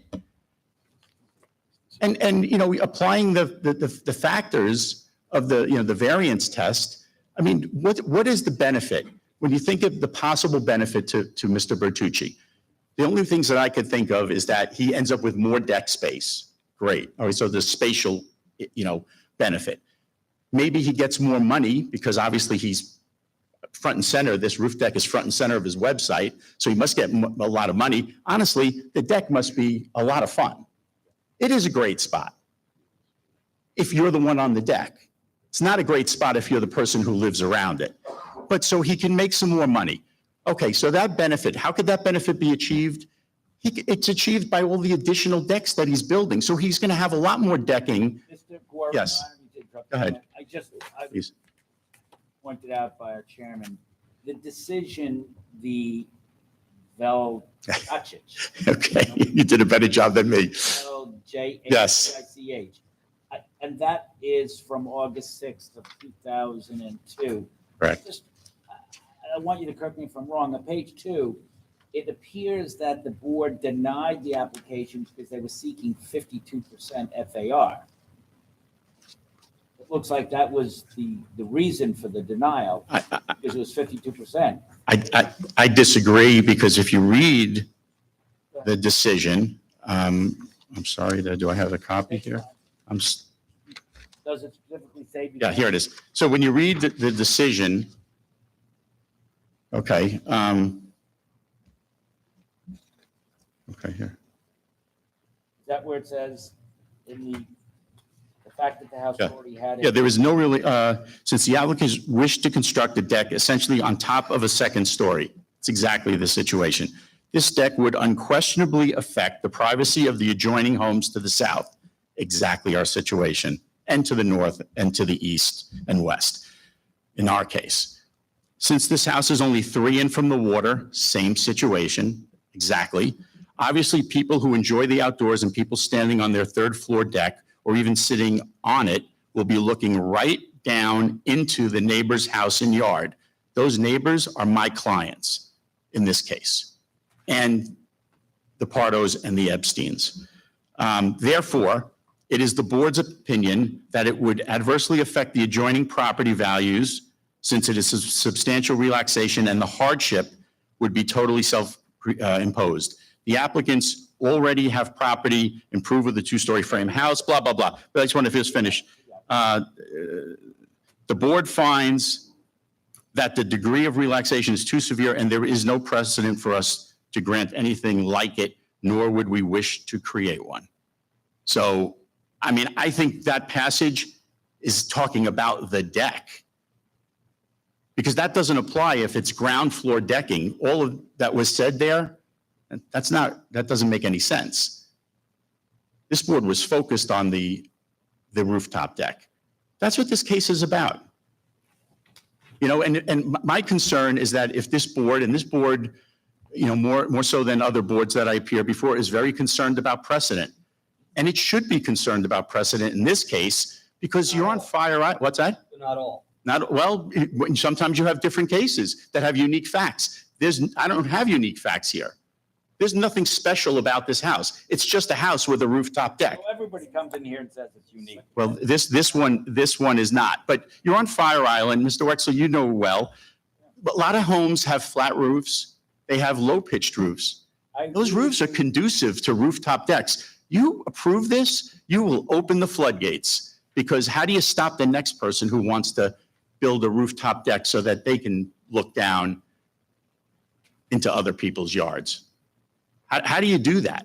I agree with you that the Vlachich decision is referring to the deck.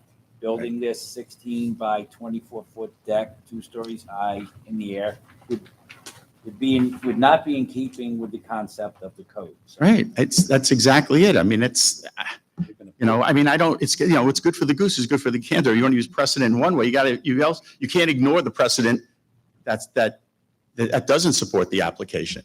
And I think that's what you have here. the United States Supreme Court can do it. Why can't we? All right. But that, you know, that's basically my presentation. I just hope that the board, you know, just relies on its precedent and chooses not to create new precedent that will be dangerous and harmful to the community. And thank you very much.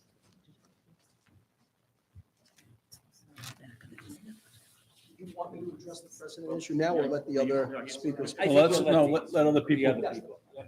We won't forget. Someone else would like to be heard on, please step forward.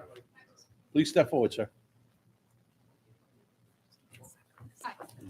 Your name? Barbara Heller. Please state your name and address. 11 East Lighthouse Walk, Kismet. Thank you. I just want to speak briefly about privacy. For years, I've dealt with large groups congregating on this rooftop deck, changing weekly, pointing into my house as if they've never seen a pool before or anybody eating at a dining room table. I'm now forced to pull down my window treatments from the beginning of their starts. I can really only leave my window treatments up until the winter. This is our primary residence. So this has affected me in a way that you can't imagine. A beautiful home that we built, and to be really sort of laughed at and treated like a fish in a fishbowl, or looked at like little monkeys. So I just wanted to briefly say that. Thank you. Thank you.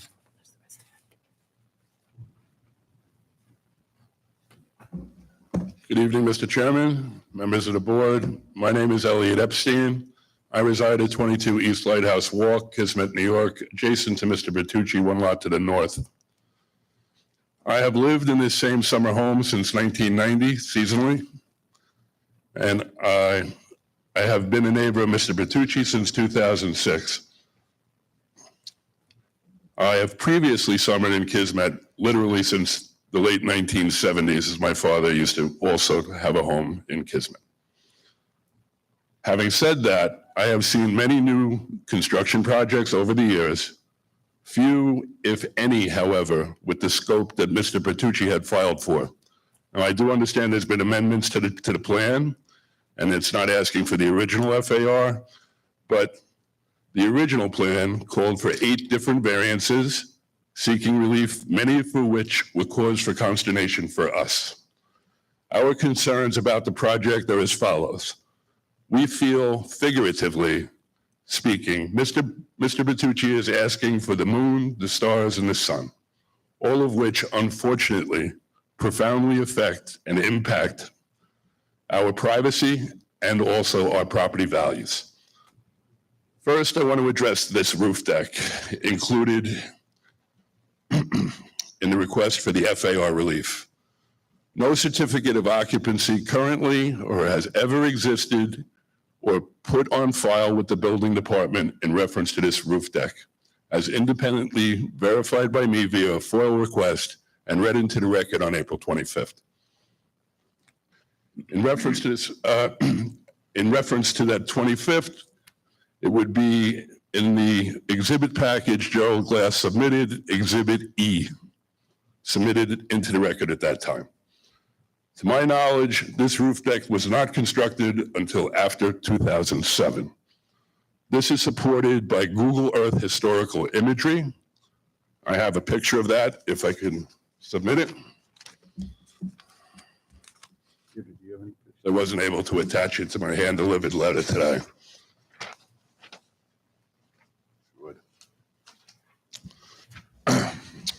Hang on 1 second. We want to look at that. And also, I think we have the technology to bring up Google Image or. Well, if you have the historical imagery tool and you look at 2007, that depicts a blacktop roof at that time. Hang on. Now, in the conversation, Hold on, Mr. Epstein. go ahead. I'll wait till you're ready, sir.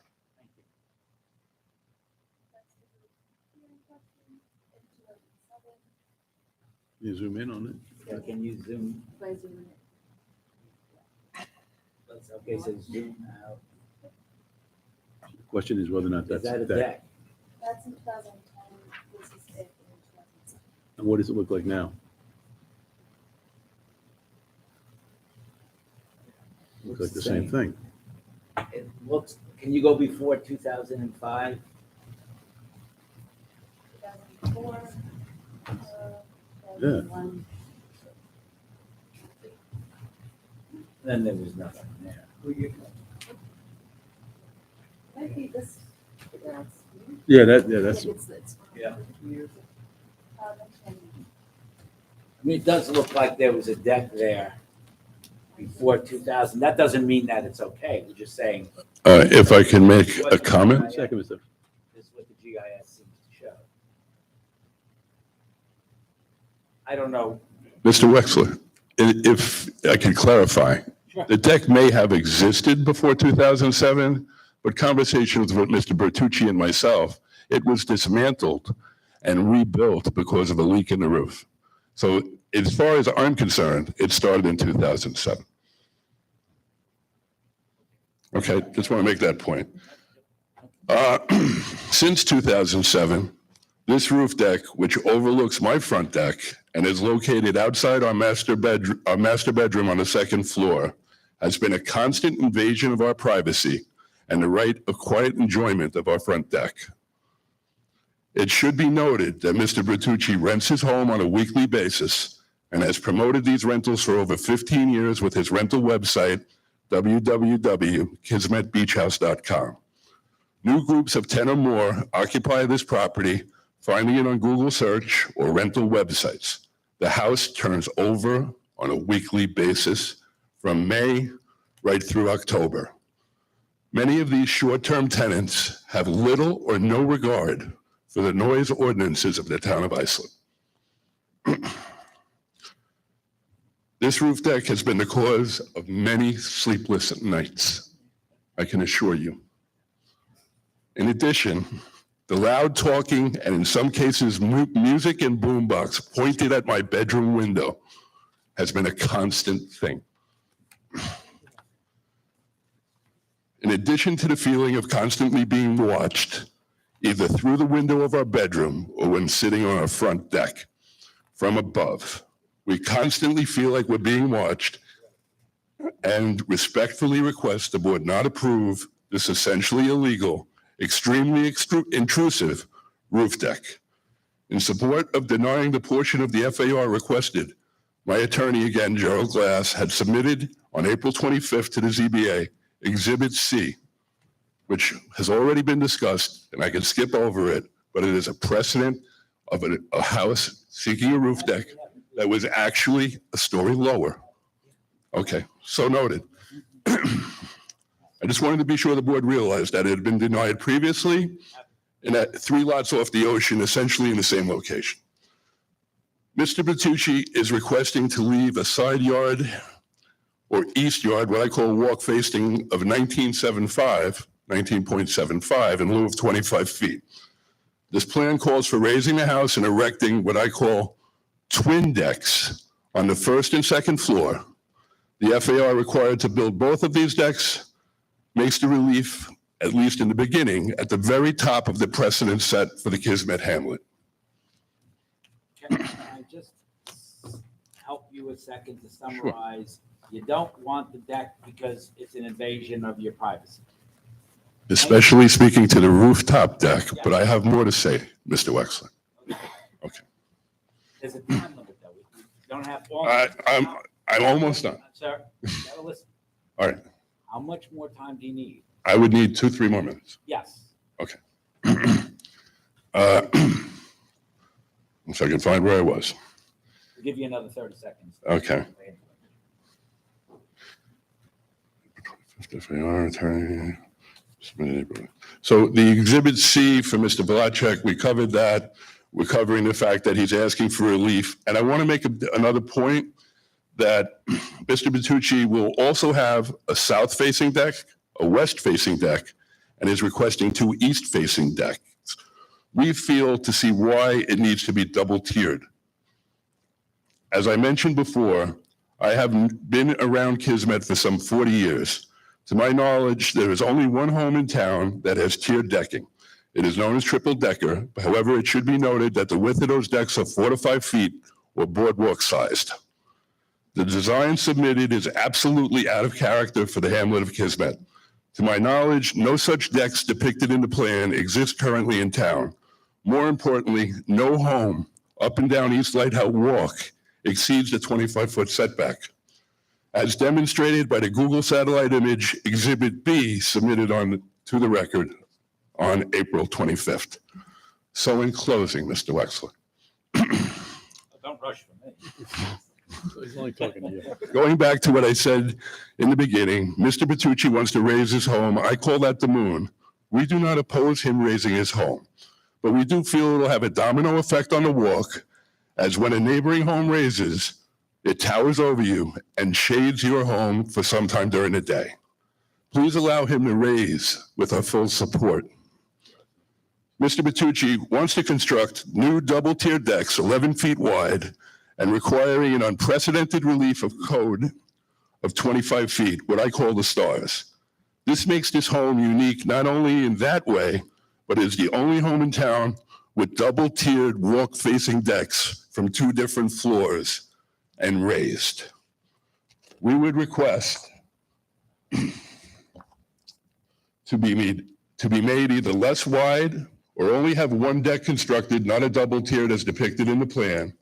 He requested that the FAR not be some 40% over what is permitted. On the other note, just a couple of notes. On the precedent set with George and Linda at 26 East Lighthouse Walk that you brought up, I did not oppose that because this was the best neighbor I ever had in 63 years of life. This was one couple who never rented, never had a group. It's a one-story structure, not what will be a three-story structure. They wanted to see the water. I understood. I did not show up here and raise any opposition. But that is not what we're talking about today. That is an apple and an orange. Should also be noted that Andrew Whitney, We took your word, 2 or 3 minutes. I'm done, I got one more sentence, Mr. Wexler. Andrew Whitney and Larry Cole are not adjacent neighbors, and I don't think it's relevant for them to be offering the support. As a matter of fact, Mr. Whitney sold his home and no longer lives in Kismet. Thank you. I'm done, thank you. Thank you. Jeffrey Heller, 11 East One second, Mr. Heller, if you could get, yeah, please, so that, if you could get to the microphone before you announce your name, I'm sorry. Jeffrey Heller, 11 East Lighthouse Walk. Was that your wife who spoke? Okay. Yes, that's correct. I just wanted to add a couple of points that were you to allow this deck, first of all, you'd have it sitting at essentially the highest elevation anywhere on Fire Island. Okay? Second thing is, as far as the occupancy and the turnover in this house, there have been incidents before where the police have been called, but in terms of the density level and occupancy and the turnover, it rivals that of any New York City SRO. Okay, so it's incredibly significant, and you really do, it's an invasion of privacy. And if you do look at the fact pattern of the Valachi case from 2002, it really fits like a glove. I mean, when we looked at that, I had to read it several times, and I couldn't believe it because all the arguments that are made there are exactly what we feel. Further that, all these other neighbors, none of them are nearby. The one, English on West Lighthouse, one of the neighbors is the West Lighthouse house in the ocean, so that's not affected. Joe Kelly, I mean, if you look at a map, but I tell you what, hands down, if anybody on this board came out to this site, because a picture's worth 1,000 words, I don't know if you all do field trips or not, but this would hit you like a ton of bricks. Not since the fourth grade. I know you have Fire Island experience. You come down there any day, you always put yourself in the other person's shoes. There's two sides of the story. You get out there and you look at that, it'll hit you square in the eyes. You just can't miss it. Okay, so I just think that all these variances, it's just, and the last thing is, this house was there since 2000 for 40 some odd years. The only reason this house is being raised is because the land in front of it went for sale at auction. So this has nothing to do with flood elevations and anything else. If you can take a look back at some of the letters, this case really has nothing to do with flood elevations. It's just a head fake. I really think that you need to consider all the adjoining neighbors, what precedents you're setting, how it really affects other people. And even though the grounds for variances have changes, the whole concept of a variance, I'm in the real estate business many, many years, the core of the concept is hardship. There is no hardship here, but it's a hardship at the That was the expense of. old code hardship. No, but it's still at the code of variances. I just want the record to be clear, that was the old code. Right, but there is still some common sense aspect to your decision. So we understand it. Right. We, in the past, the board has been very cognizant of people's privacy. And that's our former chair. We our former have no deputy, privacy in this our former situation, our and it'll be former- exacerbated tremendously. Sir, Mr. Keller, if you could just let Mr. you Wexler can't, finish. she can't get both of us. But never mind. He's agreeing with you. You should stop where you're ahead. Yeah, I'm agreeing with you. I'm agreeing with you. Okay. I'm agreeing with you. Is there anything else you'd like to say, Mr. Keller? I just think that we wouldn't be here and take the time and do this. It would just be easy to let these pass. I've never shown up at one of these before, except when we had to file for one ourselves. And we ultimately did that. But when we came for variance, we asked for one variance. We actually prevailed in an Article 78, but that was many years ago. But there's certainly some grounds for moderation here. And this just really, I just think the cost benefits are completely lopsided. That's pretty much it. Thank you. Is there anyone else that would like to be heard on this application? Okay. Randall Weichbrod, 144 West Main Street, Bay Shore. I'm here on behalf of the applicant. Sure, Weichbrodt. I was involved with Mr. Epstein's attorney, Mr. Glass, negotiating some sort of a settlement here and amending the application, which has been done. I would like to offer just a little bit of background. I think Mr. Epstein's comments regarding the roof deck are disingenuous. His comments through his attorney to me and in the agreement that we had prepared, he was fine with the roof deck. He was just looking to limit the landscaping around the entire property of the applicant, trying to limit that to 12 feet, which the applicant rejected. So I think that's a primary concern why Mr. Epstein is here. And being a zoning attorney myself, I just want to remind the board, you're not setting a precedent for a roof deck. That's not in front of you. It's not the call of the meeting. In fact, if he was to withdraw the application, the roof deck would remain. He could probably go file for a certificate of compliance based on the affidavits, based on the information that he has. So either way, the roof deck was going to remain and will remain. The FAR is much lower now than, well, proposed than what it is now. Can I follow up on that, Mr. Weichbrod? I know you know zoning. So if we were to, are you saying that the roof deck is not in the call of the calendar and nothing we do here is going to affect it? It's in. It says all decks resulting in FAR. Correct. It meets setbacks, but it's Yeah. referenced in the FAR.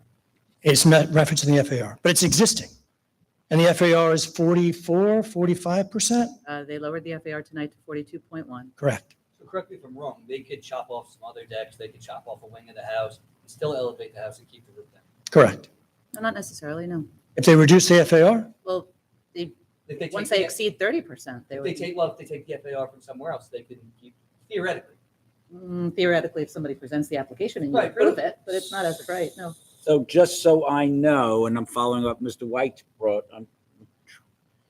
if the applicant said that I'm going to reduce another deck by 300 square feet. That would be, And- then the board could grant that transfer, but it would be a grant of a variance, right? Right. Does anybody disagree with that?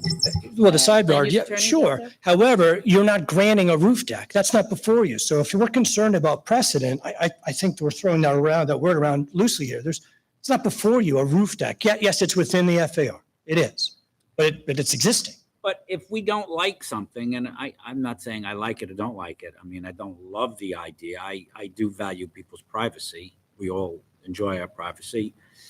If we denied the FAR, it would. Yeah, but zoning boards do not have the power to legislate. That's basically what you're doing. Then you don't have that power. We could deny the. You could. FAR. You could. We And have that power. yes, you could, but denying it based upon a roof deck that's existing would really just force the applicant to go back and get a CFC for the roof deck, correct? And then come in and he's still producing or preparing or showing to this board a reduction of the FAR. But if the applicant went and got a CFC, it would be beyond our control. He'd have to, correct. like a CO. And again, if he would just withdraw the application, the roof deck is still there. I mean, he could do that and we'd have no control to No, stop it. zoning couldn't approve the application for the certificate of compliance, right? I think what you're saying is that the applicant could come back and make an application to leave it based on a non-conforming test, right? Which isn't an area variance. Correct. But again, that's not before you now. It's really what you've got is side yard setbacks and FAR, a reduction of FAR. But what do we do with this? What do we do with this situation where it is probably the highest roof deck and it is, It's a matter for the town board. but as zoning, we know that it creates a privacy issue. What, do we just blind ourselves to that? I'm going to let the architect and Mr. Barrett here. Sure. Thank you. And the attorney of record to come back up. Oh, him. How's that? Mr. Baker, before you go, is there anyone else that would like to be heard before we let Mr. Baker speak? Okay, yes. I would like an opportunity to respond to the gentleman's comment. I know that that's a little bit unusual. Hold on, hear me out. It's a little bit unusual to be tag teamed with two attorneys. I mean. He was just speaking, he was just, Guys, no, he didn't, Mr. Whitebrook didn't say he was representing anybody. He's just speaking on behalf of his He feelings. was here on behalf of the He applicant. said he did prior. Well, let's clear it up. Are you Mr. Whitebrook? No, I represented him in negotiating with Mr. Epstein. Right. And maybe Not I, on this application, right? not in this application, and maybe, He's no longer on this application. Yeah. Clarify. Were you the attorney of records? Mr. Guarino, we ask the questions. thank you. If I may, maybe to just address these points that just came up. My understanding is that Mr. Whitebroad represented the applicant in discussions with Mr. Epstein. It's also my understanding that there was a potential agreement whereby Mr. Epstein was agreeable to moving forward, had no problem with the rooftop deck, and the issue that was the holdup in that agreement was that Mr. Epstein wanted there to be a limit to the growth of. Mr. Baker, I don't want to interrupt you, but I am. What does that have to do? This isn't equity. This is. Yeah, I get it. I get it. So, We're going to, you know what, none of that is. and by the way, going to- Mr. Epstein Hang on, has the hang on, ability hang on, to hang on, change hang his on, hang mind. on, hang on, Mr. Baker, you must appear before other boards, yes? Absolutely. You don't interrupt them, yes? I'm sorry, Mr. Okay. We just need to make a record in case one of these fine law firms want to bring an Article 78. We don't want a judge saying, look, they didn't control these lawyers. That's not before us. And I just want the record to be clear that we're not considering as part of our decision prior negotiations, good faith, bad faith, no faith, okay? So let's stick to the issues. Which is where I wanted to be. Okay, great. But- I get it. It came up and you want to address it, but let's stick to, Thank tell you. us about the privacy So issue. let why me, we- let me go through first Mr. Ordino, and then I'll go through each person in turn. So first and foremost, the rooftop deck has been there for, as far as we know, as long as 1985 or the early You're not 80s. claiming a non-conforming use. I understand that. So if it was there illegally. I does it- understand, but Hang on. Can't both speak at the same time. I understand. Okay. So if it was there from 1930, well, 1960, it doesn't matter. If it's there illegal ab initio, it doesn't matter, correct? So that's really a non-argument that it was there and therefore you should leave it there. Unless you're going to make a non-conforming use application, which is not before us. No, but I'm going That's to, a but I'm going to non- make a point. Okay, but that's a That will now, I non-issue. will now go directly to. That's a which- that's a non-issue that it was there since 1985. Legally, when we look at the tests of 267B, yes? Yes. Okay. My next sentence was going to be addressing the, and I'm going to butcher it a little bit, the Velacek case, Velacek, which we all know has been talked about. What's most important is that was an application for a new deck, not one that existed. This deck exists. That's simply my point. But wouldn't we treat it the same? I don't think Unless you're seeking a non-conforming. I don't whether you think made so. Whether you made the application or it's there. If it's bad from the beginning, if somebody built 6 inches from the property line and they said, well, it's been there 30 years, that doesn't make it good. It doesn't make it better. That's not a weighty argument. That's out there, but that's not something we can consider. No, but I think when you look at the totality of things, and my next point is the precedent. Okay. And the precedent that we have for rooftop decks, as counted by Mr. Bertucci, and he can attest to it, is that there are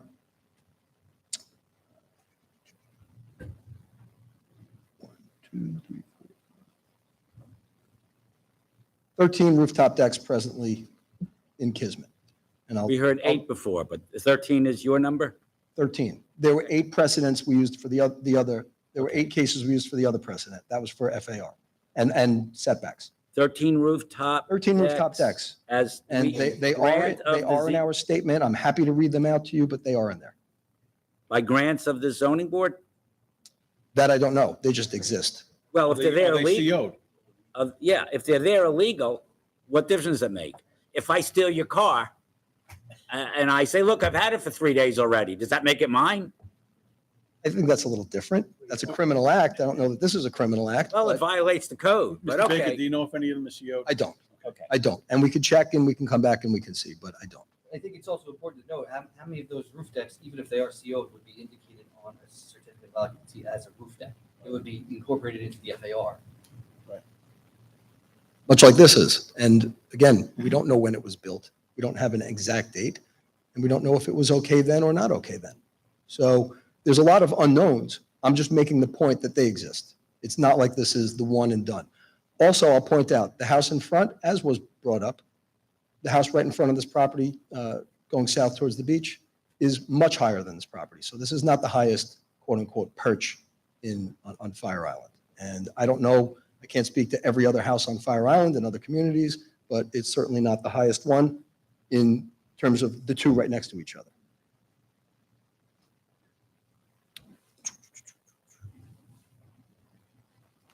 Another point on the deck, in the new proposal, it is being decreased.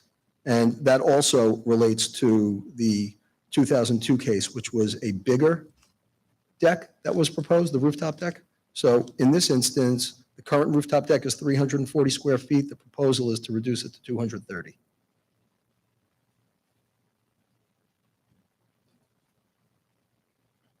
And it does not encroach in the setback as was contended by one of, I think by Mr. Guardino. Are we going to open the floodgates if we permit this, that everybody now will be able to build a second? I don't think so. And again,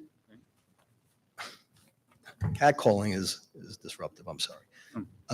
We're used to it. Yeah, I know. So am I. Sorry. So am I. I just don't hear it so loudly. Understood. The floodgates will not open.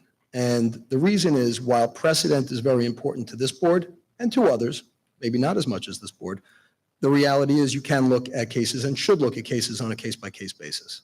The reality here is that this deck is already there. So if somebody is coming to you looking for a new deck, the floodgates will not open. You don't But have, we you would don't be able have to to. deny them? And they'd say, look, you granted that right next door. And that's the distinction. The distinction is it's been there for 40 But a plus good years, if lawyer, not more. like you or Mr. Gorin, say, who cares? That's not legally significant. You know that, Mr. Wexler. That's what you'd say, and I'd say, yeah, you're right. I might say that, and then the other attorney would say, no, this is not that situation. It's, you have to look at them case by case. We also have to distinguish it from the acreage site stuff. Got some homework to do. Yeah. In addition to that, we're talking about FAR. People are coming in for roof decks. They will come in with an FAR at a certain amount and ask for it. And with that, it doesn't matter if it's a roof deck or not. If we're granting an FAR at 42% or 47% or 50%, like we've seen in this precedent, is that covers a roof deck, or it covers a bigger deck, or it covers anything really. That's the other side. I think that's the side made by Mr. Weisbrot, that it's FAR, and that's what we're looking at. And I agree with that. And maybe the town board should create a special permit for a roof deck, but they haven't. Okay. I think we thrashed it out pretty good. I think so. I'm going to look through just to see if there's some other points. There were a few that I think the board can distinguish on their own. I'm really not going to get into. I do want to make one distinction with the 2007. I don't know that anything showed up, and I know that there is a picture in Mr. Guardino's package that shows a black tar. That was in fact a short period of time, approximately 3 to 4 weeks, where there was a roof that caved in, had to be replaced and repaired. The boards came up. As soon as it was repaired, the boards went back down. So for maybe a 3 to 4 week period within 45 or more years, the boards to the deck came up so that the roof could be repaired.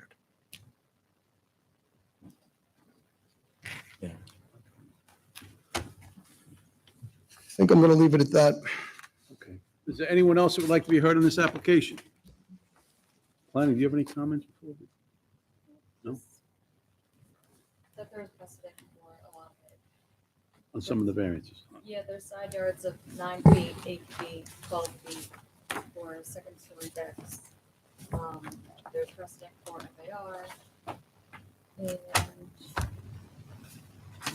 it seems the only open issue is the FAR is what decks are included in it and how approving the FAR would affect those decks, right? Yeah, but they didn't list it every single time. Right. So we don't, and there's no way for us to otherwise determine what second floor decks we may or may not have granted. It's not that granular. Okay, thank you. Thank you, teacher. Wow. All right. Who wants to make a motion to reserve? I'll make a motion. Yeah, it's Fire Island. Fire Island's you. Thank you, Mr. Chairman. I'll make a motion that we reserve decision. I'm sorry, before we do that, I don't know, did we amend the call already? I need you. Well, just in case. I'm sorry? You did at the beginning, But I but think, Did we make a vote on it? Then why don't we do it now so Yeah. the record's clear? just to be Yeah. safe. yeah. just in case with double dip. I'll make a motion that we amend the application from 42.6 to 42.1 regarding the floor area ratio. Also, There were also, further amendments, but guess Yes. what, everybody? We made them. It was amended on motion Okay. of Dan Sullivan, and it was seconded by Ed McKee. Okay, okay, good. Okay, and thank those you. amendments that we made earlier were correct. Okay. Okay, Let's great. not So try to now we'll take a stabs motion at to it. reserve? Yes. Yes, Motion to reserve? I'll make a motion to reserve. Second, all in favor? Aye. All right, so reserve decision. Thank you, gentlemen. Dan. Mary, Yes. did you want both? They're not here, but there was a motion. Yeah. Yeah, that one up there. Has anybody arrived on the application of Ugor Ulusoy, application number 540-23? There may be some confusion on their part about the renewal of the two-family. We'll contact the applicant tomorrow. I know.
Bush, you basically can't have some traffic Yeah, coming down. it's been a So long cars are time. coming along there, don't pass the Bayshore Fire Department, they're doing like 60. It's like that. All right, everybody. Yeah. Blame Dan. Application, first of all, I'm sorry, we have 12 accessory apartments to renew for a period of 3 years, and we have 4 two-family family use onlys to renew for a period of 3 years. Thank you. Okay, and the read-ins tonight are application number 321-23, Kevin and Caitlin Murphy. In accordance with the proposed written decision dated August 15, 2023, the application is granted on motion of, Motion. Second. All in favor? Application number 356-23, Colin Morgan, trustee of the Carroll Morgan Trust. In accordance with the proposed written decision dated August 15, 2023, the application is denied as to the pond in the front yard, granted the renewal of the two-family family use only for a period of 3 years. Motion. Second. All in favor? Application number 372-23, Real Estate Plaza, Inc. In accordance with the proposed written decision dated August 15, 2023, the application is denied with regard to the site distance triangle violation and granted the remainder of the application as amended on motion of Motion. Second. All in favor? application number 436-23, Paul Disu. In accordance with the proposed written decision dated August 15, 2023, the application is denied without prejudice on motion of Second. All in favor? application number 461-23, Anthony and Janet Pepe. In accordance with the proposed written decision dated August 15, 2023, the application is granted on specific condition that the existing garage is to be relocated intact with no demolition of the structure. On motion of Second. All in favor? Aye.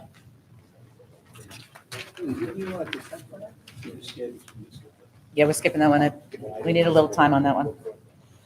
Application number 496-23, Bola EM Realty. In accordance with the proposed written decision dated August 15, 2023, the application is granted. On motion of All in favor?